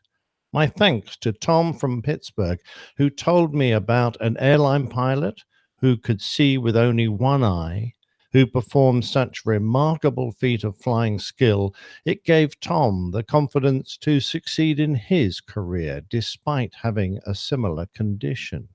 Well done, Tom, and thank you. It was the afternoon of May the 24th in 1988, and TACA Flight 110 was inbound to New Orleans. The Salvadorian aircraft, a Boeing 737-300, was inbound from Belize, having originally got airborne from El Salvador earlier in the day. It was a quiet flight with plenty of room for the 38 passengers who were on board. The crew of 7 included a senior check pilot who was on the jump seat, observing the performance of the aircraft that they were in. The 737 was almost brand new, the 1,505th Boeing 737 manufactured in January that year, and was acquired by TACA only 4 months later. It had been in service with the airline for only 2 weeks and had some way to go before it would amass the same hours as its pilots. Captain Carlos Dardando was only 29 years old, but he had already amassed over 13,000 flight hours. Almost 11,000 of these hours were as pilot in command. Earlier in his career, Dardando had lost the sight in one eye when he was struck by crossfire when on a short flight to El Salvador, which had, at the time, been engaged in civil war. However, this injury didn't stop his career, which had begun when he was a child. He came from a flying family, which started with his grandfather, and it was his father who taught a young Carlos to fly, gaining his private pilot's license at only 16. By the time he graduated from high school, he had completed a course in aerobatics, and he went to the United States to complete his professional pilot training. On returning to El Salvador in 1978, he started to work as a flight instructor and then as an aero taxi pilot before being taken on by TACA as a flight engineer on the Electra L188 freighter. He progressed into the pilot's seat, becoming the youngest captain in the company when he took command of his first Boeing 737. Beside him in the cockpit that day was First Officer Lopez, also very experienced with more than 12,000 hours. The flight from Belize had gone well, but there were thunderstorms in the New Orleans International Airport forecast, and during the descent from 35,000 feet, the 737's radar began to show indications of moderate rain, shown as green and yellow returns on their displays. Now, TACA had a bit of a reputation for having a slightly blasé attitude to bad weather. Another pilot who jump-seated regularly with them mentioned to one captain, "At my airline, we would go around all those red returns in the radar." His response was to explode in laughter. I had to play along. "Those gringos are a bunch of sissies," he said.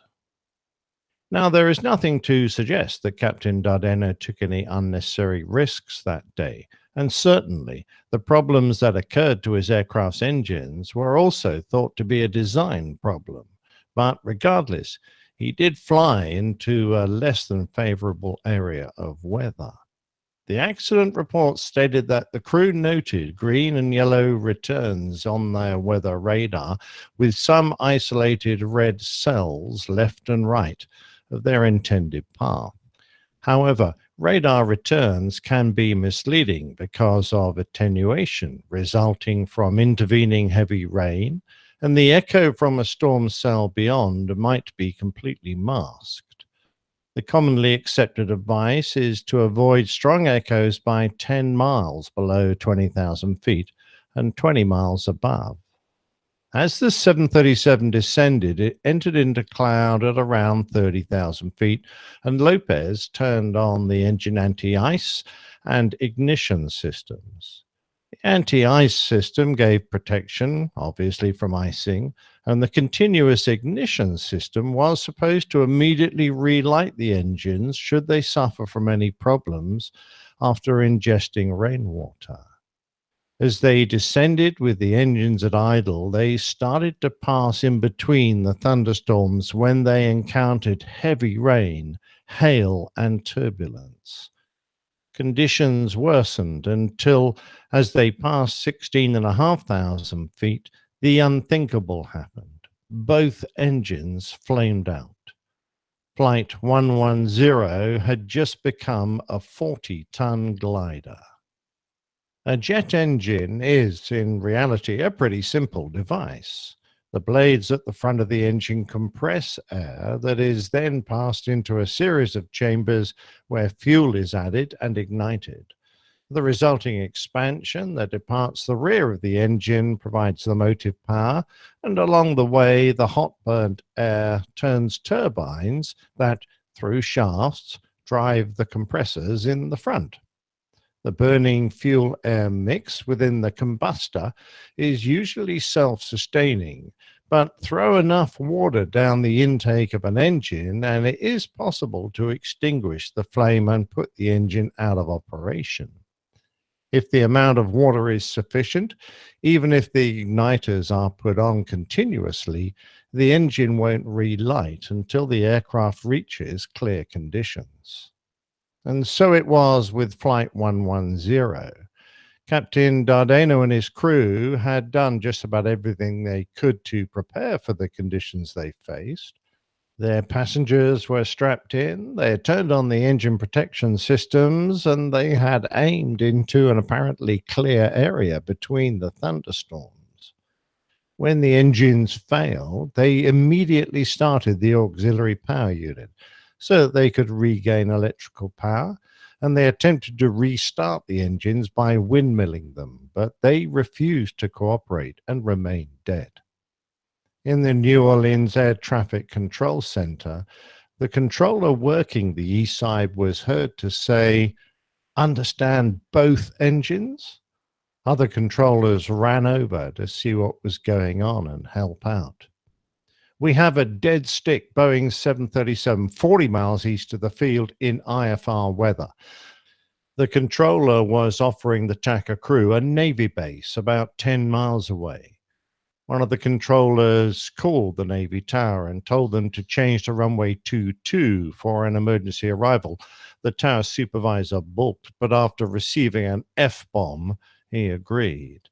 The trouble was that another large area of thunderstorms was building between TACA 110 and the airport, so the next choice was going to be New Orleans Lakefront Airport. It was about 13 miles west of the flight.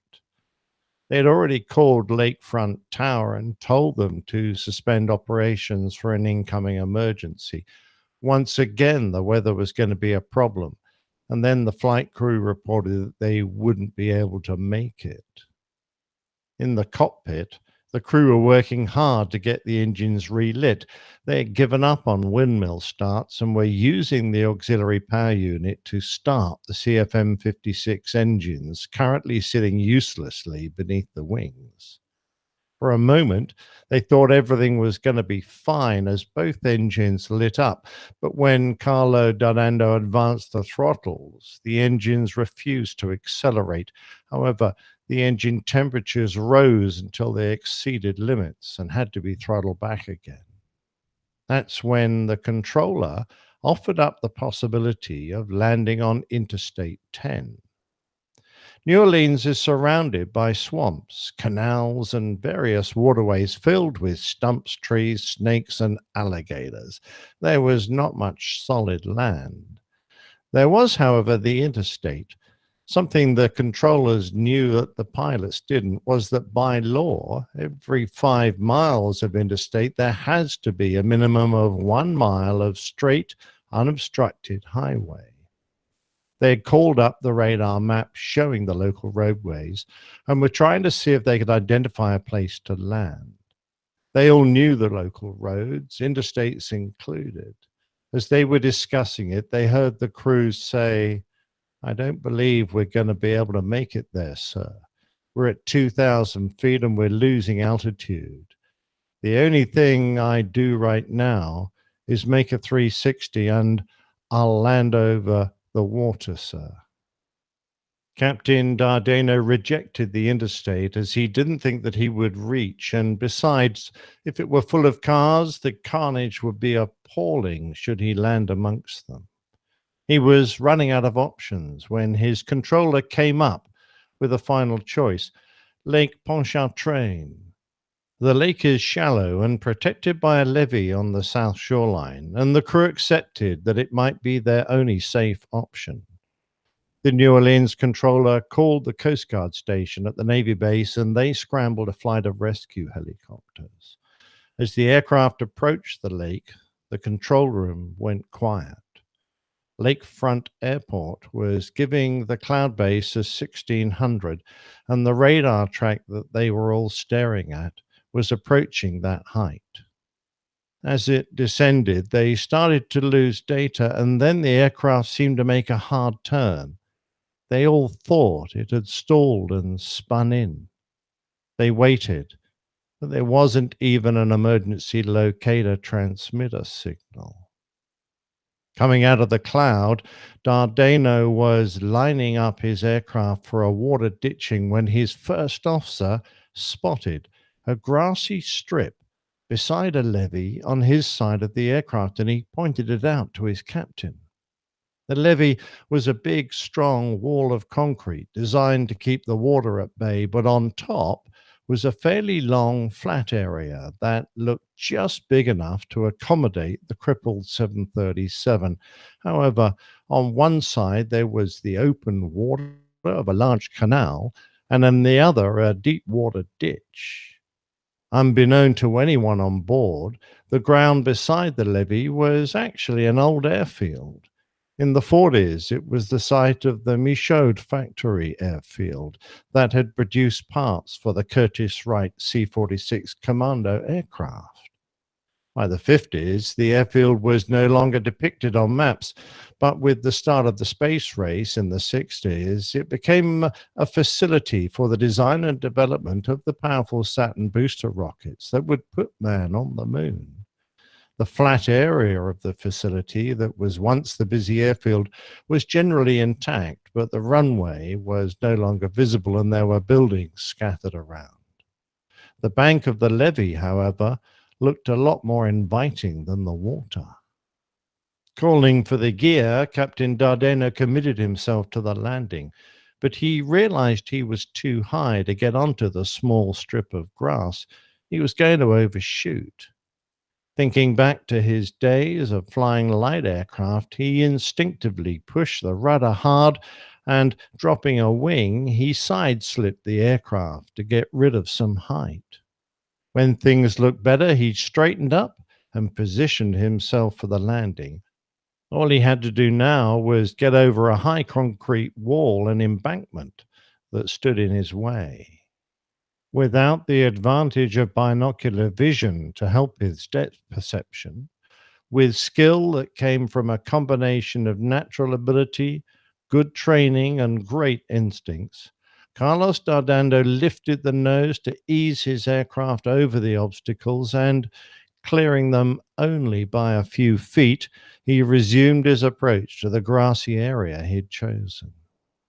In the cabin, sitting in his cabin jump seat, was Louis Castella, a flight attendant. "The landing was spectacular," he said in an interview. "The plane landed so smoothly, there wasn't even a bit of bumping. A perfect landing." As they braked the machine to a halt on the flight deck, the pilots congratulated each other on a job well done. They had completed a forced landing without any apparent damage to the aircraft, and all on board were safe and uninjured.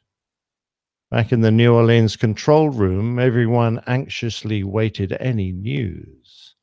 The controller who had been working TACA 110 was blankly staring at his screen. Another had begun to quietly cry.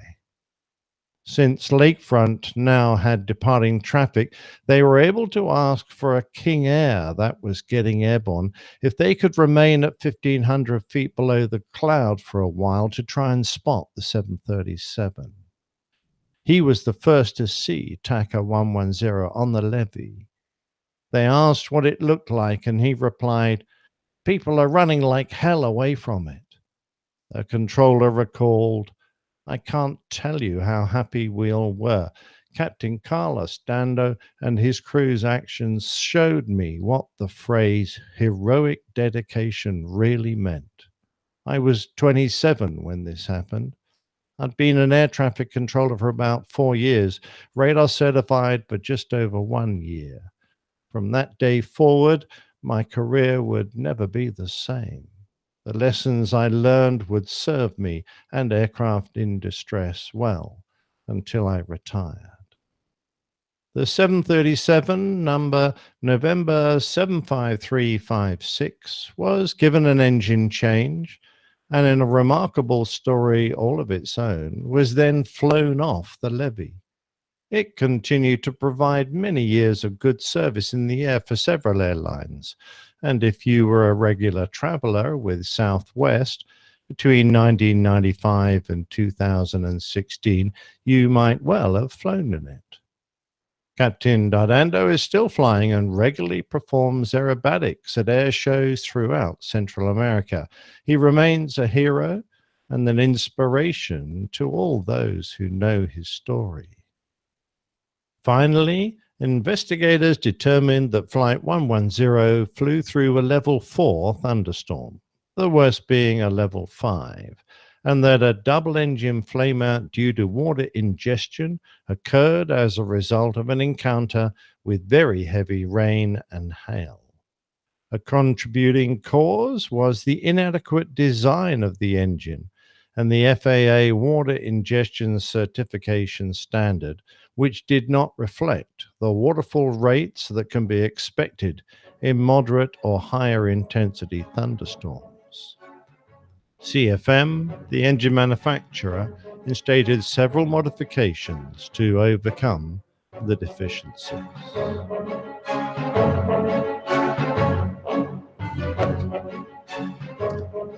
Wow. As Dana would say, wow. It's amazing. That whole story, the past, the physical limitations of the captain and the situation, the just sheer luck of having that levee on Lake Pontchartrain right there in front of him to land upon. And absolutely. I was going to say, did you know that happened on my birthday? No. Oh, no. Your actual birthday? No, not my actual birthday, but just on my birthday. A couple years after I was born. Several. A few. Yeah. Very cool. So you're claiming something to do with this? No, nothing at all. Well, just, the good fortune of that levee on Lake Pontchartrain. Because we have good fortune that you were born. I see. Okay. It's just a good day. It's an auspicious day. So I'm trying to recall. I think I remember at one time Miami Rick saying something about the fact that he knew this captain and may have been a flight instructor of his at some point. I don't remember the exact story. I don't remember if he you did don't or remember not. that? Maybe it's all in my head. I don't know. I do want to say something though, Captain Nick. You or to everybody listening, you can go and look up these things on Wikipedia or watch the Mayday or air crash investigation productions covering these things, and I think that this was one of those that got I believe they've done some documentaries on it. I mean, it is an incredible story. But my point is that the way that you have the gift of telling a story that just makes it sound just amazing, and so we all appreciate. Oh, you're kind. I was lucky to find the story of the air traffic controller. In fact, it was in this captain's, one of his relations, a much younger relation. I think it was the captain's brother's great grandson or son, one or the other, was on Facebook. And he was relating the story, saying, "Oh, I didn't know my great uncle had done this fantastic thing." And the air traffic controller that was in that control room answered him on Facebook and related what had happened in the control room. And when you find a little gem like that adds the icing to the cake on a story like this, because now you see the story from two different points of view, and there are two different stories in there, both this controller and his concern over what's happening to the aircraft, and the fantastic job that the controllers did trying to find a way to get this aircraft safely on the ground, and then the relief afterwards when they discovered that they'd all survived, and then the story of the captain himself trying to do this fantastically difficult piece of flying with his obvious medical restrictions. I think it's a great story. And the fact that he knew how to hand fly an airplane. Those skills come in handy. Certainly did. He certainly did. That's why we should always. He's I've looked at a few YouTube things. Now I don't understand Spanish, but he's there being interviewed at various air shows quite recently, and so he's still doing his flying. I don't know if he's still an airline pilot, but he's certainly still doing a lot of aerobatic flying. So he's obviously I'll have a to look great up pilot. those YouTube videos. I'd be interested to watch. Mm. Very, very amazing story, and thank you for telling it to us. All right. Quickly, George Nolly, who is not only supports our show financially as a Coffee Fund Cadre member, but he also has his own show, a fantastic show called Ready for Takeoff podcast. He writes, Captain Jeff and crew, another fantastic episode, and Captain Nick's old pilot plane tales really hit it out of the park. I've been made aware of the story, and in fact, there's a book written about it, very high on the Amazon ratings. And the name of the book, Higher Call, Incredible Chivalry War. Of course, that's just the, what is the name of the book? It doesn't really say. I guess I could click on this link, but do you remember the story that he's talking about, Nick? Yeah, this would be Charlie Brown, the B-17 pilot, and Stiegler, the ME-109 pilot, that held back from shooting him down when he saw this appallingly crippled B-17 trying to struggle its way out of Germany and get back to the UK. That story's touched a lot of people. One of those that will go down in history as one of the best plane tales. I'd say. Absolutely. And the more people that know lovely stories like that and the wonderful end to it and the background behind those two pilots, I think the better, because I think it's just a brilliant piece of real life bravery and sacrifice and heartfelt respect from one pilot to another. Yes. If you want more information and to read the book, the Amazon link that he's referring to, it goes to a book called A Higher Call, an incredible true story of combat and chivalry in the war-torn skies of World War II by Adam Makos and Larry Alexander. But either way, listen to the plain tales. Yeah, get the Reader's Digest condensed version. Yes. And perhaps better? No, I'm just kidding. I have not read the book, so.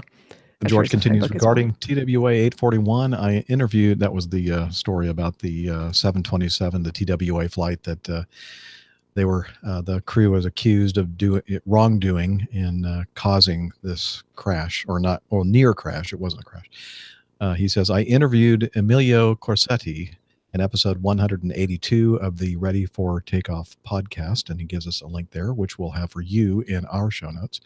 He's an excellent writer and has had terrible timing in his flying career. So I guess we're talking about Emilio Corsetti and the book Scapegoat. I started reading. I've been busy this past week, haven't had a chance to really get too deep into it yet, but I do plan on finishing it up and doing a review on the book and talking about it more in the future. And we even have some feedback regarding that.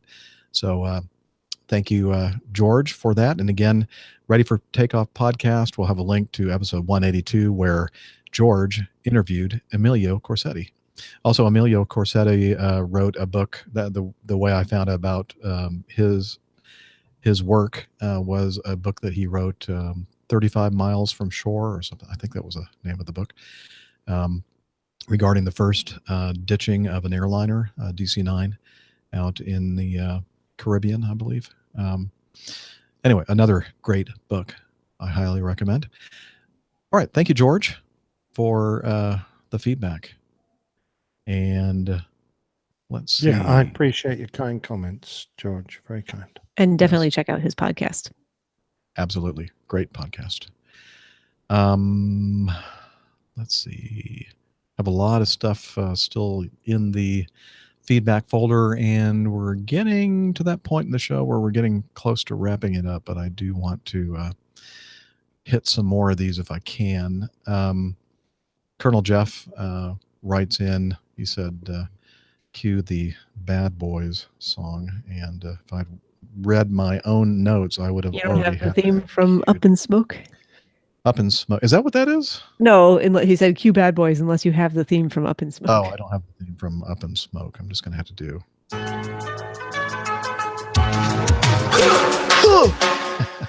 Sorry. Bad Boys. Southwest plane bound for LAX, figures, makes emergency landing after a passenger smokes joint. Again with the emergency landing. They did not make an emergency landing. What is wrong with these people? It's a marijuana emergency.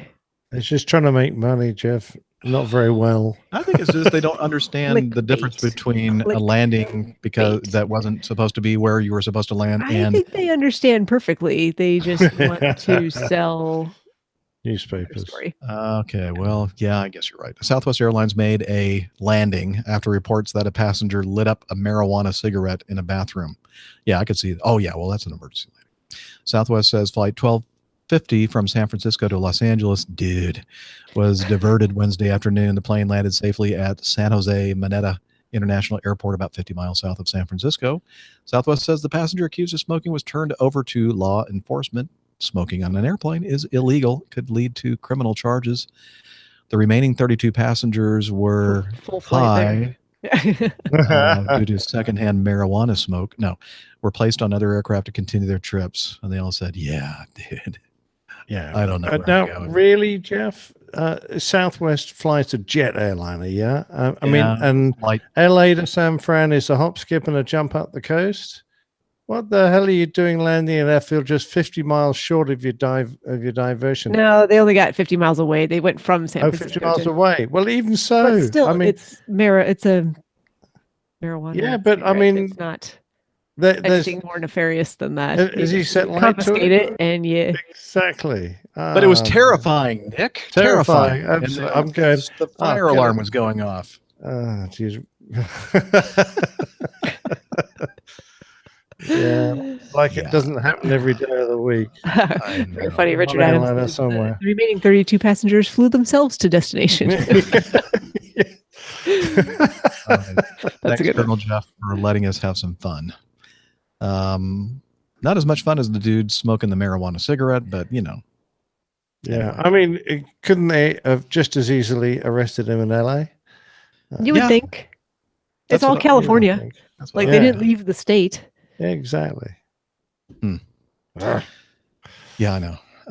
Let's see. Continuing on number 12, Texas Charlie. I know we talked about this in previous episodes. It's been a while, but the changed hiring practices of the FAA for air traffic controllers.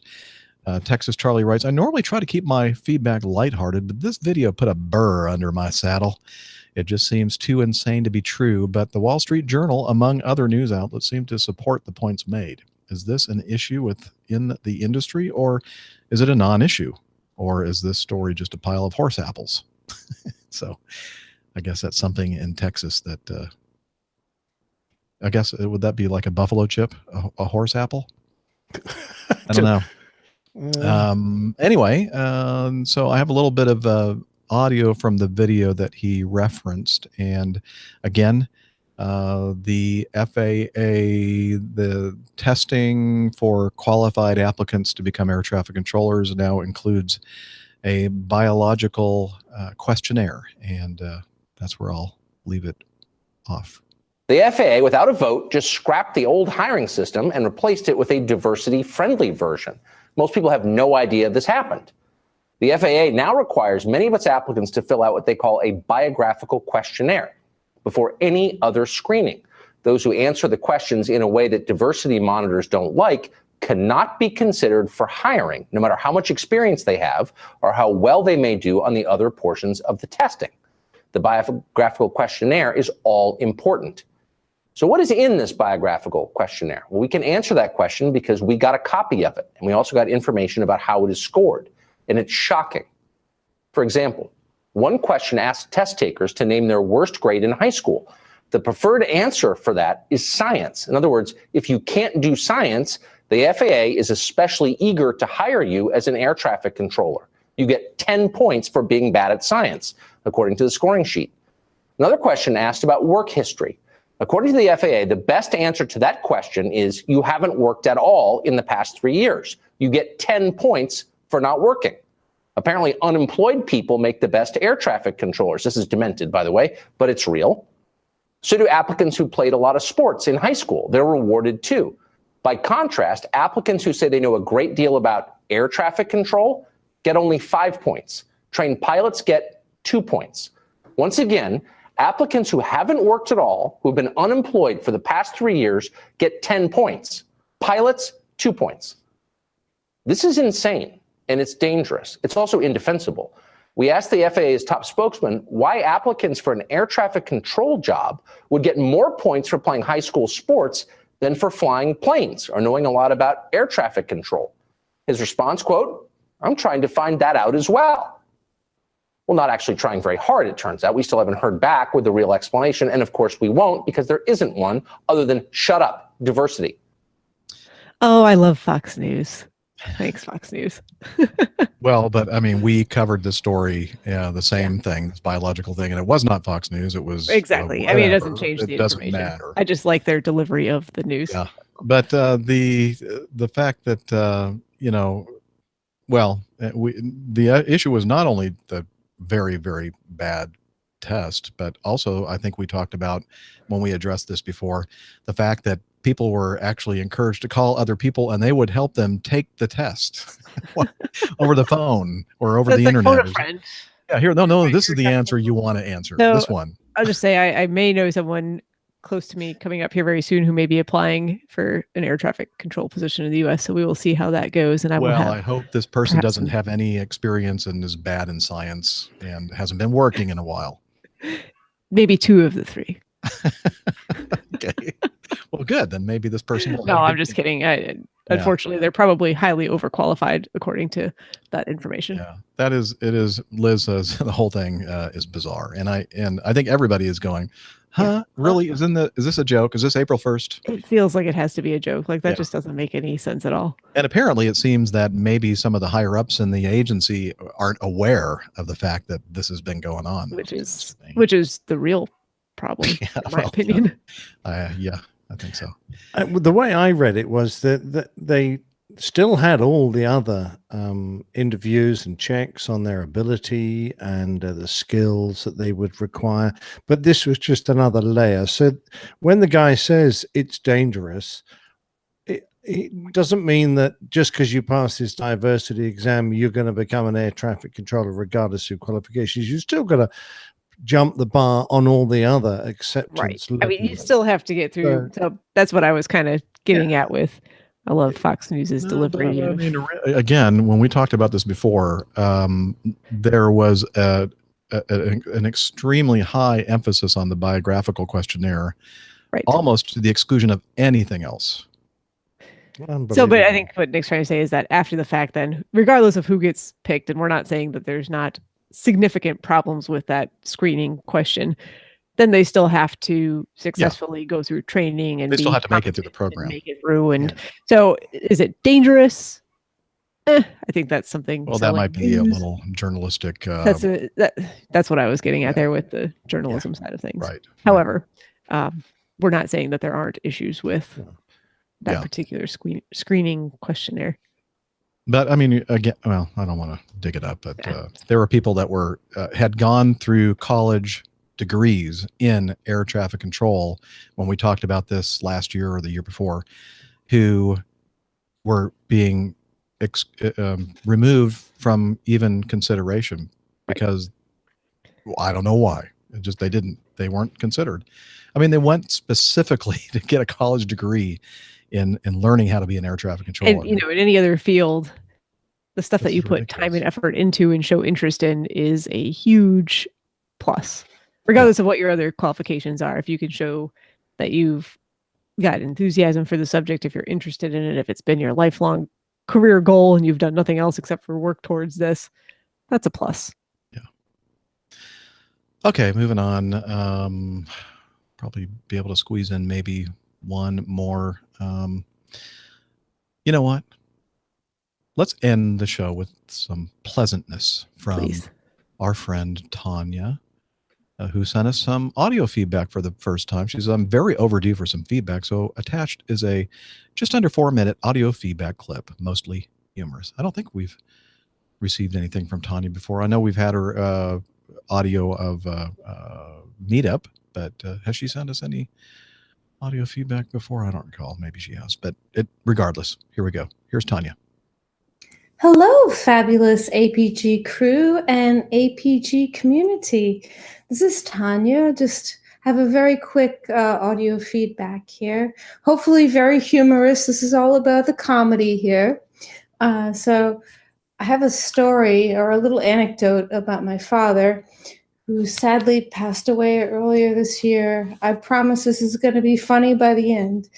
But when I was a little girl, maybe like 8 or 9 years old, he was the first person that was responsible for getting me on an airplane. He booked like a tourist flight on a Piper Cub, and I went up, and it was like maybe, I don't know, it might not have been longer than 15 minutes or half an hour, but it was so much fun, and it was so great to do that. And the funny part was when I got home and I like ran into the house and I said, Mom, I've just had my first fright. Yes, Freudian slip, but probably not, because I did actually really love it. So that's the first anecdote. And then the other one was just recently, now that I've been, around you wonderful, beautiful people and have gotten more education in terms of the lingo and what things mean. I got up out of bed the other day and like there was so much fog. It was like so thick. And I got up and looked out the window. I was like, instrument conditions. Da, da. So the final thing I'll leave you with is a clip from the No Agenda show from their 1000th episode. This is very amusing because Adam explains airspace to this co-host, John C. Dvorak. And the funny part of it is Adam is an aviator. He knows what these things mean, but they were kind of goofing around. And the funniest part is that John actually thought he was serious. So I'm tacking this on the end. Captain Jeff, I promise you won't get sued for this. So I'm just putting that on the end for another little extra laugh. And I hope to see every single one of you who are going to be at Innovations in Flight at Udvar-Hazy on the weekend of the 16th and 17th in Washington, D.C. I cannot wait. Thank you very much, Man Micah, for lighting the fire under my tuchus to give me the push to get me out there. And now I'm so excited. And I can't wait to see all that are going to be there. So cheers to you all. Have a great day or night or whatever time zone it is in your area of the world. Class G airspace is, I knew this part, is uncontrolled. It isn't charted, but it's not named after general aviation. They just have numbers. It says that? Yeah, they have A, B, C, D, E, and then E. G. I don't have F, I don't think. A, B, C, D, E, G, and you don't think it stands for general aviation? No, because general aviation can fly in almost all airspace. Okay. Now I'm going to name and location for the $100 donors. Yeah. Class A is only for Airbus. Class B is only for Boeing. Class C is only for Cessnas. And Class E is for experimental and G for general. Yeah, we fixed it. Airbus, these guys and are Boeing have their own areas. No, of course not. Of course not. You're just doing. Oh, you're doing a little humor on the fly. Yeah, unscripted. It's funny. I like that. Now everyone just stick to your own airspace and we'll be fine. There'll be no conflict. Yeah, all the Airbus aircraft will just fly around each other and all the Boeings will help in a big heap in the middle. There it is. Yep. Had to end with that, didn't we? Darn show for that to come out of you. Smoking pile. Okay. Well, thank you, Tanya. It's always good to hear your voice, and look forward to seeing you at Udvarhazy. Not too long from now. I'm still trying to work out what a tuchus is. Yeah, Micah, I don't know. You should be careful. You can just ask Micah. He'll tell you. Can I? I mean, it Maybe sounds not like now one on of the show, those- but after the it's fact. like one of those little three-wheelers you get driven around in India. No, those are tuk-tuks. Oh, really? Okay, could be. Different. I think tuchus has something to do with the body. Family show, ladies and gentlemen. Okay. Well, that brings us to the end of our show. And many of you are thinking, thank goodness for that. Yeah, me And, too. we do have a few, not too many, that we didn't get to in today's feedback. Ivor had a question or comment about center of gravity. And Paul writes to talk about the new tiny American Airlines Max 737 Max lavatories. Hey, he should try peeing behind a blanket on an Elson toilet in the back of a Hercules. I wouldn't You know, recommend that. when you pay for a ticket, though, for your flight, you expect slightly more. Yeah, quit your whining. Yeah, we'll get to that. Yeah. Okay. And much more. Some of your great feedback. If you want to send us some, you can go to you can send it to feedback@airlinepilotguy.com, or you could use the contact page on the website, airlinepilotguy.com, where you'll also find information about the crew, the community, merchandise, coffee fund, APG Live, Plain Tales. It has its own page as well. You can actually subscribe to the Plain Tales podcast as a separate item if you'd like. Much more over there at that website that we have for you. And we have not devices. If you have a device like this one I'm holding in my hand, my iPhone, we have apps for these things on the iOS App Store and Google Play Store. If you have an Android, and it's Airline Pilot Guy, the app. And you can also use that to send us feedback and so much more. And we're also on the social medias. The social medias. Yes. That would be the Twitter. And you can find us at APG Crew. Find all of our individual contact information there for Twitter. And feel free to interact with us and the larger aviation airline pilot guy community at large. Similarly, over on the facebook.com/airline pilot guy, and more interaction from community members, different news articles get posted there, information about meetups occasionally, interaction with the crew. And I will hand it over to Hillel to tell us about Slack. APG listeners, please join us on our Slack team. Slack is a communication, coordination, and sharing platform that works on your mobile, laptop, or browser. On Slack, we share ideas and news. We suggest episode and Plain Tales topics. We plan events and meetups. To get into the Slack team, please email me at slack@airlinepilotguy.com. That's SLACK, Sierra Lima Alpha Charlie Kilo @airlinepilotguy.com. Or send me a tweet with your preferred email address to @Hillel, and I'll send you an invitation. That's Hillel, spelled HI11E1, Hotel India 11 Echo 1. And see you in Slack. Thank you, Hillel. And a big thanks again to our producer, Liz Piper. And thank you to all of you who listen, watch, subscribe, all that. We couldn't do it without you. And until next time, wishing you clear skies, unlimited visibility, and tailwinds. Take care and God bless. Cheers, y'all. Goodbye, everybody.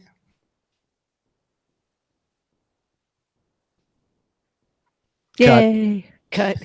That's a take. Another one in the can. Okay. Did you hit the record button? Steph, Yo. turn off your Stop recording. recording. Yeah. Stop recording. Stop recording. I'm Do gonna not stop record recording. for 165 Yes, hours. I recorded that, Nick. Hey. Yay. I only recorded 3 hours, 11 minutes, and 56 seconds this time around. Awesome. 3 hours, 12 minutes, 23 on me. 3:14. I'm all right. Okay. You started it before everybody did, apparently. You get the gold star. Okay. I barely started. That's why we had to do the clap. thing twice because that's why yours is a little bit shorter than everybody else. What show was this called? That's Airline what she Pilot said. Guy show. 327.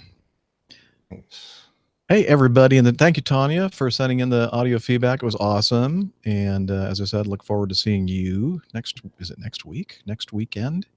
Yeah. Yeah, I'm sad I won't be there. Have fun for me. Does anyone know why my computer screen is brighter when I take the electrical lead out? You've got different settings on battery power. Yeah, but usually it's the opposite. Usually when you plug it in, you would expect it to be. Yeah, usually it gets brighter. Go to your settings, and then you can under It's battery. brighter, and then it blows up. Yeah. Oh, yeah. I'd run away right now, Barbara. Don't listen to Nick. Is there a little fire in the back? Yeah, that's right. It's the battery just go. Oh, man. Well, hey, I hope that everybody over there in across the pond enjoyed an earlier show. Let's see, what time is it there now? About 9 or 10 o'clock, something like that. Oh, we did. I promise you. I can go to bed now. The chance get a of decent getting night's some sleep. Yeah. All right. Absolutely. And I'll need to go because I need to feed that little dachshund Greta upstairs. Probably take her out again before she pees on the floor again. I can tell that you love your dog. I do. I love her dearly. I took all my 3 down to this big beach with a pair of English pointers today and had a lovely long walk. It was great. It's all right. I couldn't get my dog out of bed this morning. It's like, what? No, it's definitely not time to get up yet. Have a good day at work. Oh, Lord. Ay. So who all in the chat room is going to be up in at Dulles next weekend? Udvar Hazi. I know Tanya is. I don't think Barbara, probably not Ivor. Ivor's are you in Scotland or England? Where is he? Ivor's in England. Okay. He's not far, I think, from the Hendon Museum we went to. Oh, okay. Lane, I always thought that Lane might be in the UK as well, but I think that he might be on the left coast of the US. He is. Okay. Yeah. Seattle, I think. Correct. Okay. That's Stephanie why I Plummer. sleep. Where's she from? I've never heard of her. Who? Stephanie Plummer. How about Neil Landwarm? You're over there in the UK, right? I believe so. Amar, are you still with us? Looks like he is. I'm glad that you're back in the social media world. We all missed you. We were worried about you. Boing land, Liz, where everyone goes boing, boing, boing. Anyway, Nick Anderson, what a jerk. Yeah. God love him. He tries hard. What a curmudgeon. God love him. He's the only one that will. Yeah, good point. Just kidding. Of course, we all love you. Yeah. Sometimes. No. All the time. You love Captain Nick. Love Captain Nick. And it's too bad Dana wishes, I don't know if you were just joining us or have joined us in the last hour or two. Dana made a short cameo appearance before we started recording the show, and he's in the Cayman Islands, and he was going out to do a dive, not to a dive, but on a dive. No, sea too rough, no muff too tough. There you go. Formula One this weekend in beautiful Montreal, Canada, the Canadian Grand Prix. So I'm looking forward to that. By the way, now you've worked out what tickety-boo means, you need to sort out flibbity-gibbet. Flibbity-gibbet. And while you work on Tookus. You work at, that's your assignment. Oh, Tookus is easy. I got that sus straight off. So I thought you were saying like tiggity, like Tigged. Tickety-boo. Tickety-boo. Yeah, it's lovely. So many of those strange words came from our occupation of India. It's amazing how much cross-pollination there was. Tickety-boo and Timbuktu? No, that's not right. No, Timbuktu's in Africa. But close. Close for an American. Thanks. You're welcome. We try. We fail mostly, but we try. You know, It's I the, love you. It's the Nick. intention. I'm not sure why. I do. Yeah. Flibbity gibbet. Now, I think that's. Flippity gibbet. I think it's a piece of Shakespeare. Which piece? I don't want to know. Yeah, Family we're show. not going to mention that. Family show, ladies and gentlemen. Family show. Mm. Righty. Well, I think I'm going to turn off the light. Good night. Well, I've got a beer to finish here first. Oh, you didn't finish your beer? Mine is. Well, you only have one. I had several. Well, I need to go for a run. Go for a run. Yeah, me it's actually too. not as hot as it was yesterday, so I think I'll go before it gets too dark. Is the humidity still low there over in Charlotte? Yeah, it's come down, but like I said, apparently our air quality is in the toilet, so Yeah. it's not with doing. that smelly man. We actually have an air quality alert. I was telling Jeff before you joined us earlier. Oh right. Oh dear. Yeah, for ozone levels that may exceed. What did they say? Ground level ozone concentration may approach or exceed unhealthy standards. If you're a cockroach, you're okay though. Yeah. But anything They pull else? up through anything. Well, cockroaches like it. Yeah, they thrive. They get bigger. Yeah. The worse the conditions, the better off the cockroach. Did you read that one of these latest fads of film stars like Gwyneth Paltrow is to drink cockroach milk? Well, she can have that. She can keep it. That's what I'm drinking right now. Not a fad I'll be buying into.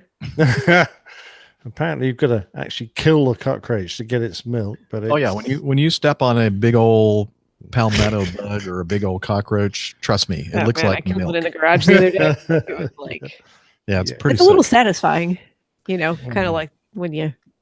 Never mind. Yeah, and maybe it was one of the like Terminex commercials or something like that. But they say that a roach can live like underwater for like 5 hours or something like that. They're the worst, and unfortunately, they're like everywhere here. So it's not even like a sign of you having a like unclean household or anything. You open a door, and one comes flying in. It's like, okay, cockroaches.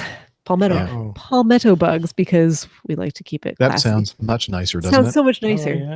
You're such a cute little palmetto bug. In Colombia last year and staying at a hotel, and kind of had a rude surprise when they pulled back the shower curtain and there was a giant palmetto bug in the shower. They called down to the lobby to let them know about it, and they're like, "Oh yeah, you had a palmetto bug in the shower." And she called me right away. She's like, "That's what you guys call cockroaches here? Like, it's a cockroach." I was like, "Yeah, but they're everywhere, and you just deal with them." Roll with it.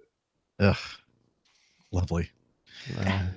All right. Well, let's see. I'm going to go ahead and stop the broadcast. Thanks again, everybody, for joining us on this week's episode. Next week, I don't know.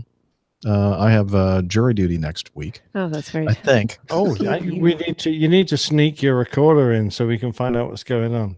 I'm sure they won't mind that at all. I'm hoping it'll be one of those things where I call the night before and they say, "Yeah, don't come in." Or if I do go, then they don't choose me for a trial. You can just go home. Yeah, that only happens to nice people.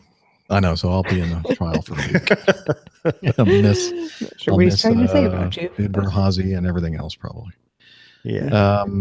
But yeah, I go out Monday, Tuesday, and then I'll be busy on Wednesday, I guess, for jury duty. Thursday, I'm off. Friday, I'm off. So, wait a minute. No, I'm not off on Friday. I should be, maybe, if the weather is good enough, I'll be co-piloting the Musketeer with, actually, I'll just be a passenger because Mike won't let me touch the controls. He's very sensible. He's a smart man. He's a smart man. He's a smart man. I'm not a smart man. But Friday is, I think, we're going to attempt the flight up. And so Thursday or maybe Wednesday would be doable for me, and maybe even Tuesday. But that seems kind of early in the week, but whatever. Well, apart from the odd bowls match, I've got, generally speaking, a free day, a free week. Okay. Well, we can talk about it a little bit more off off the air. So Sounds good. anyway, here we go. Thanks, everybody. Have a great Bye, guys and girls. weekend. Adios. Have you on board. Ciao.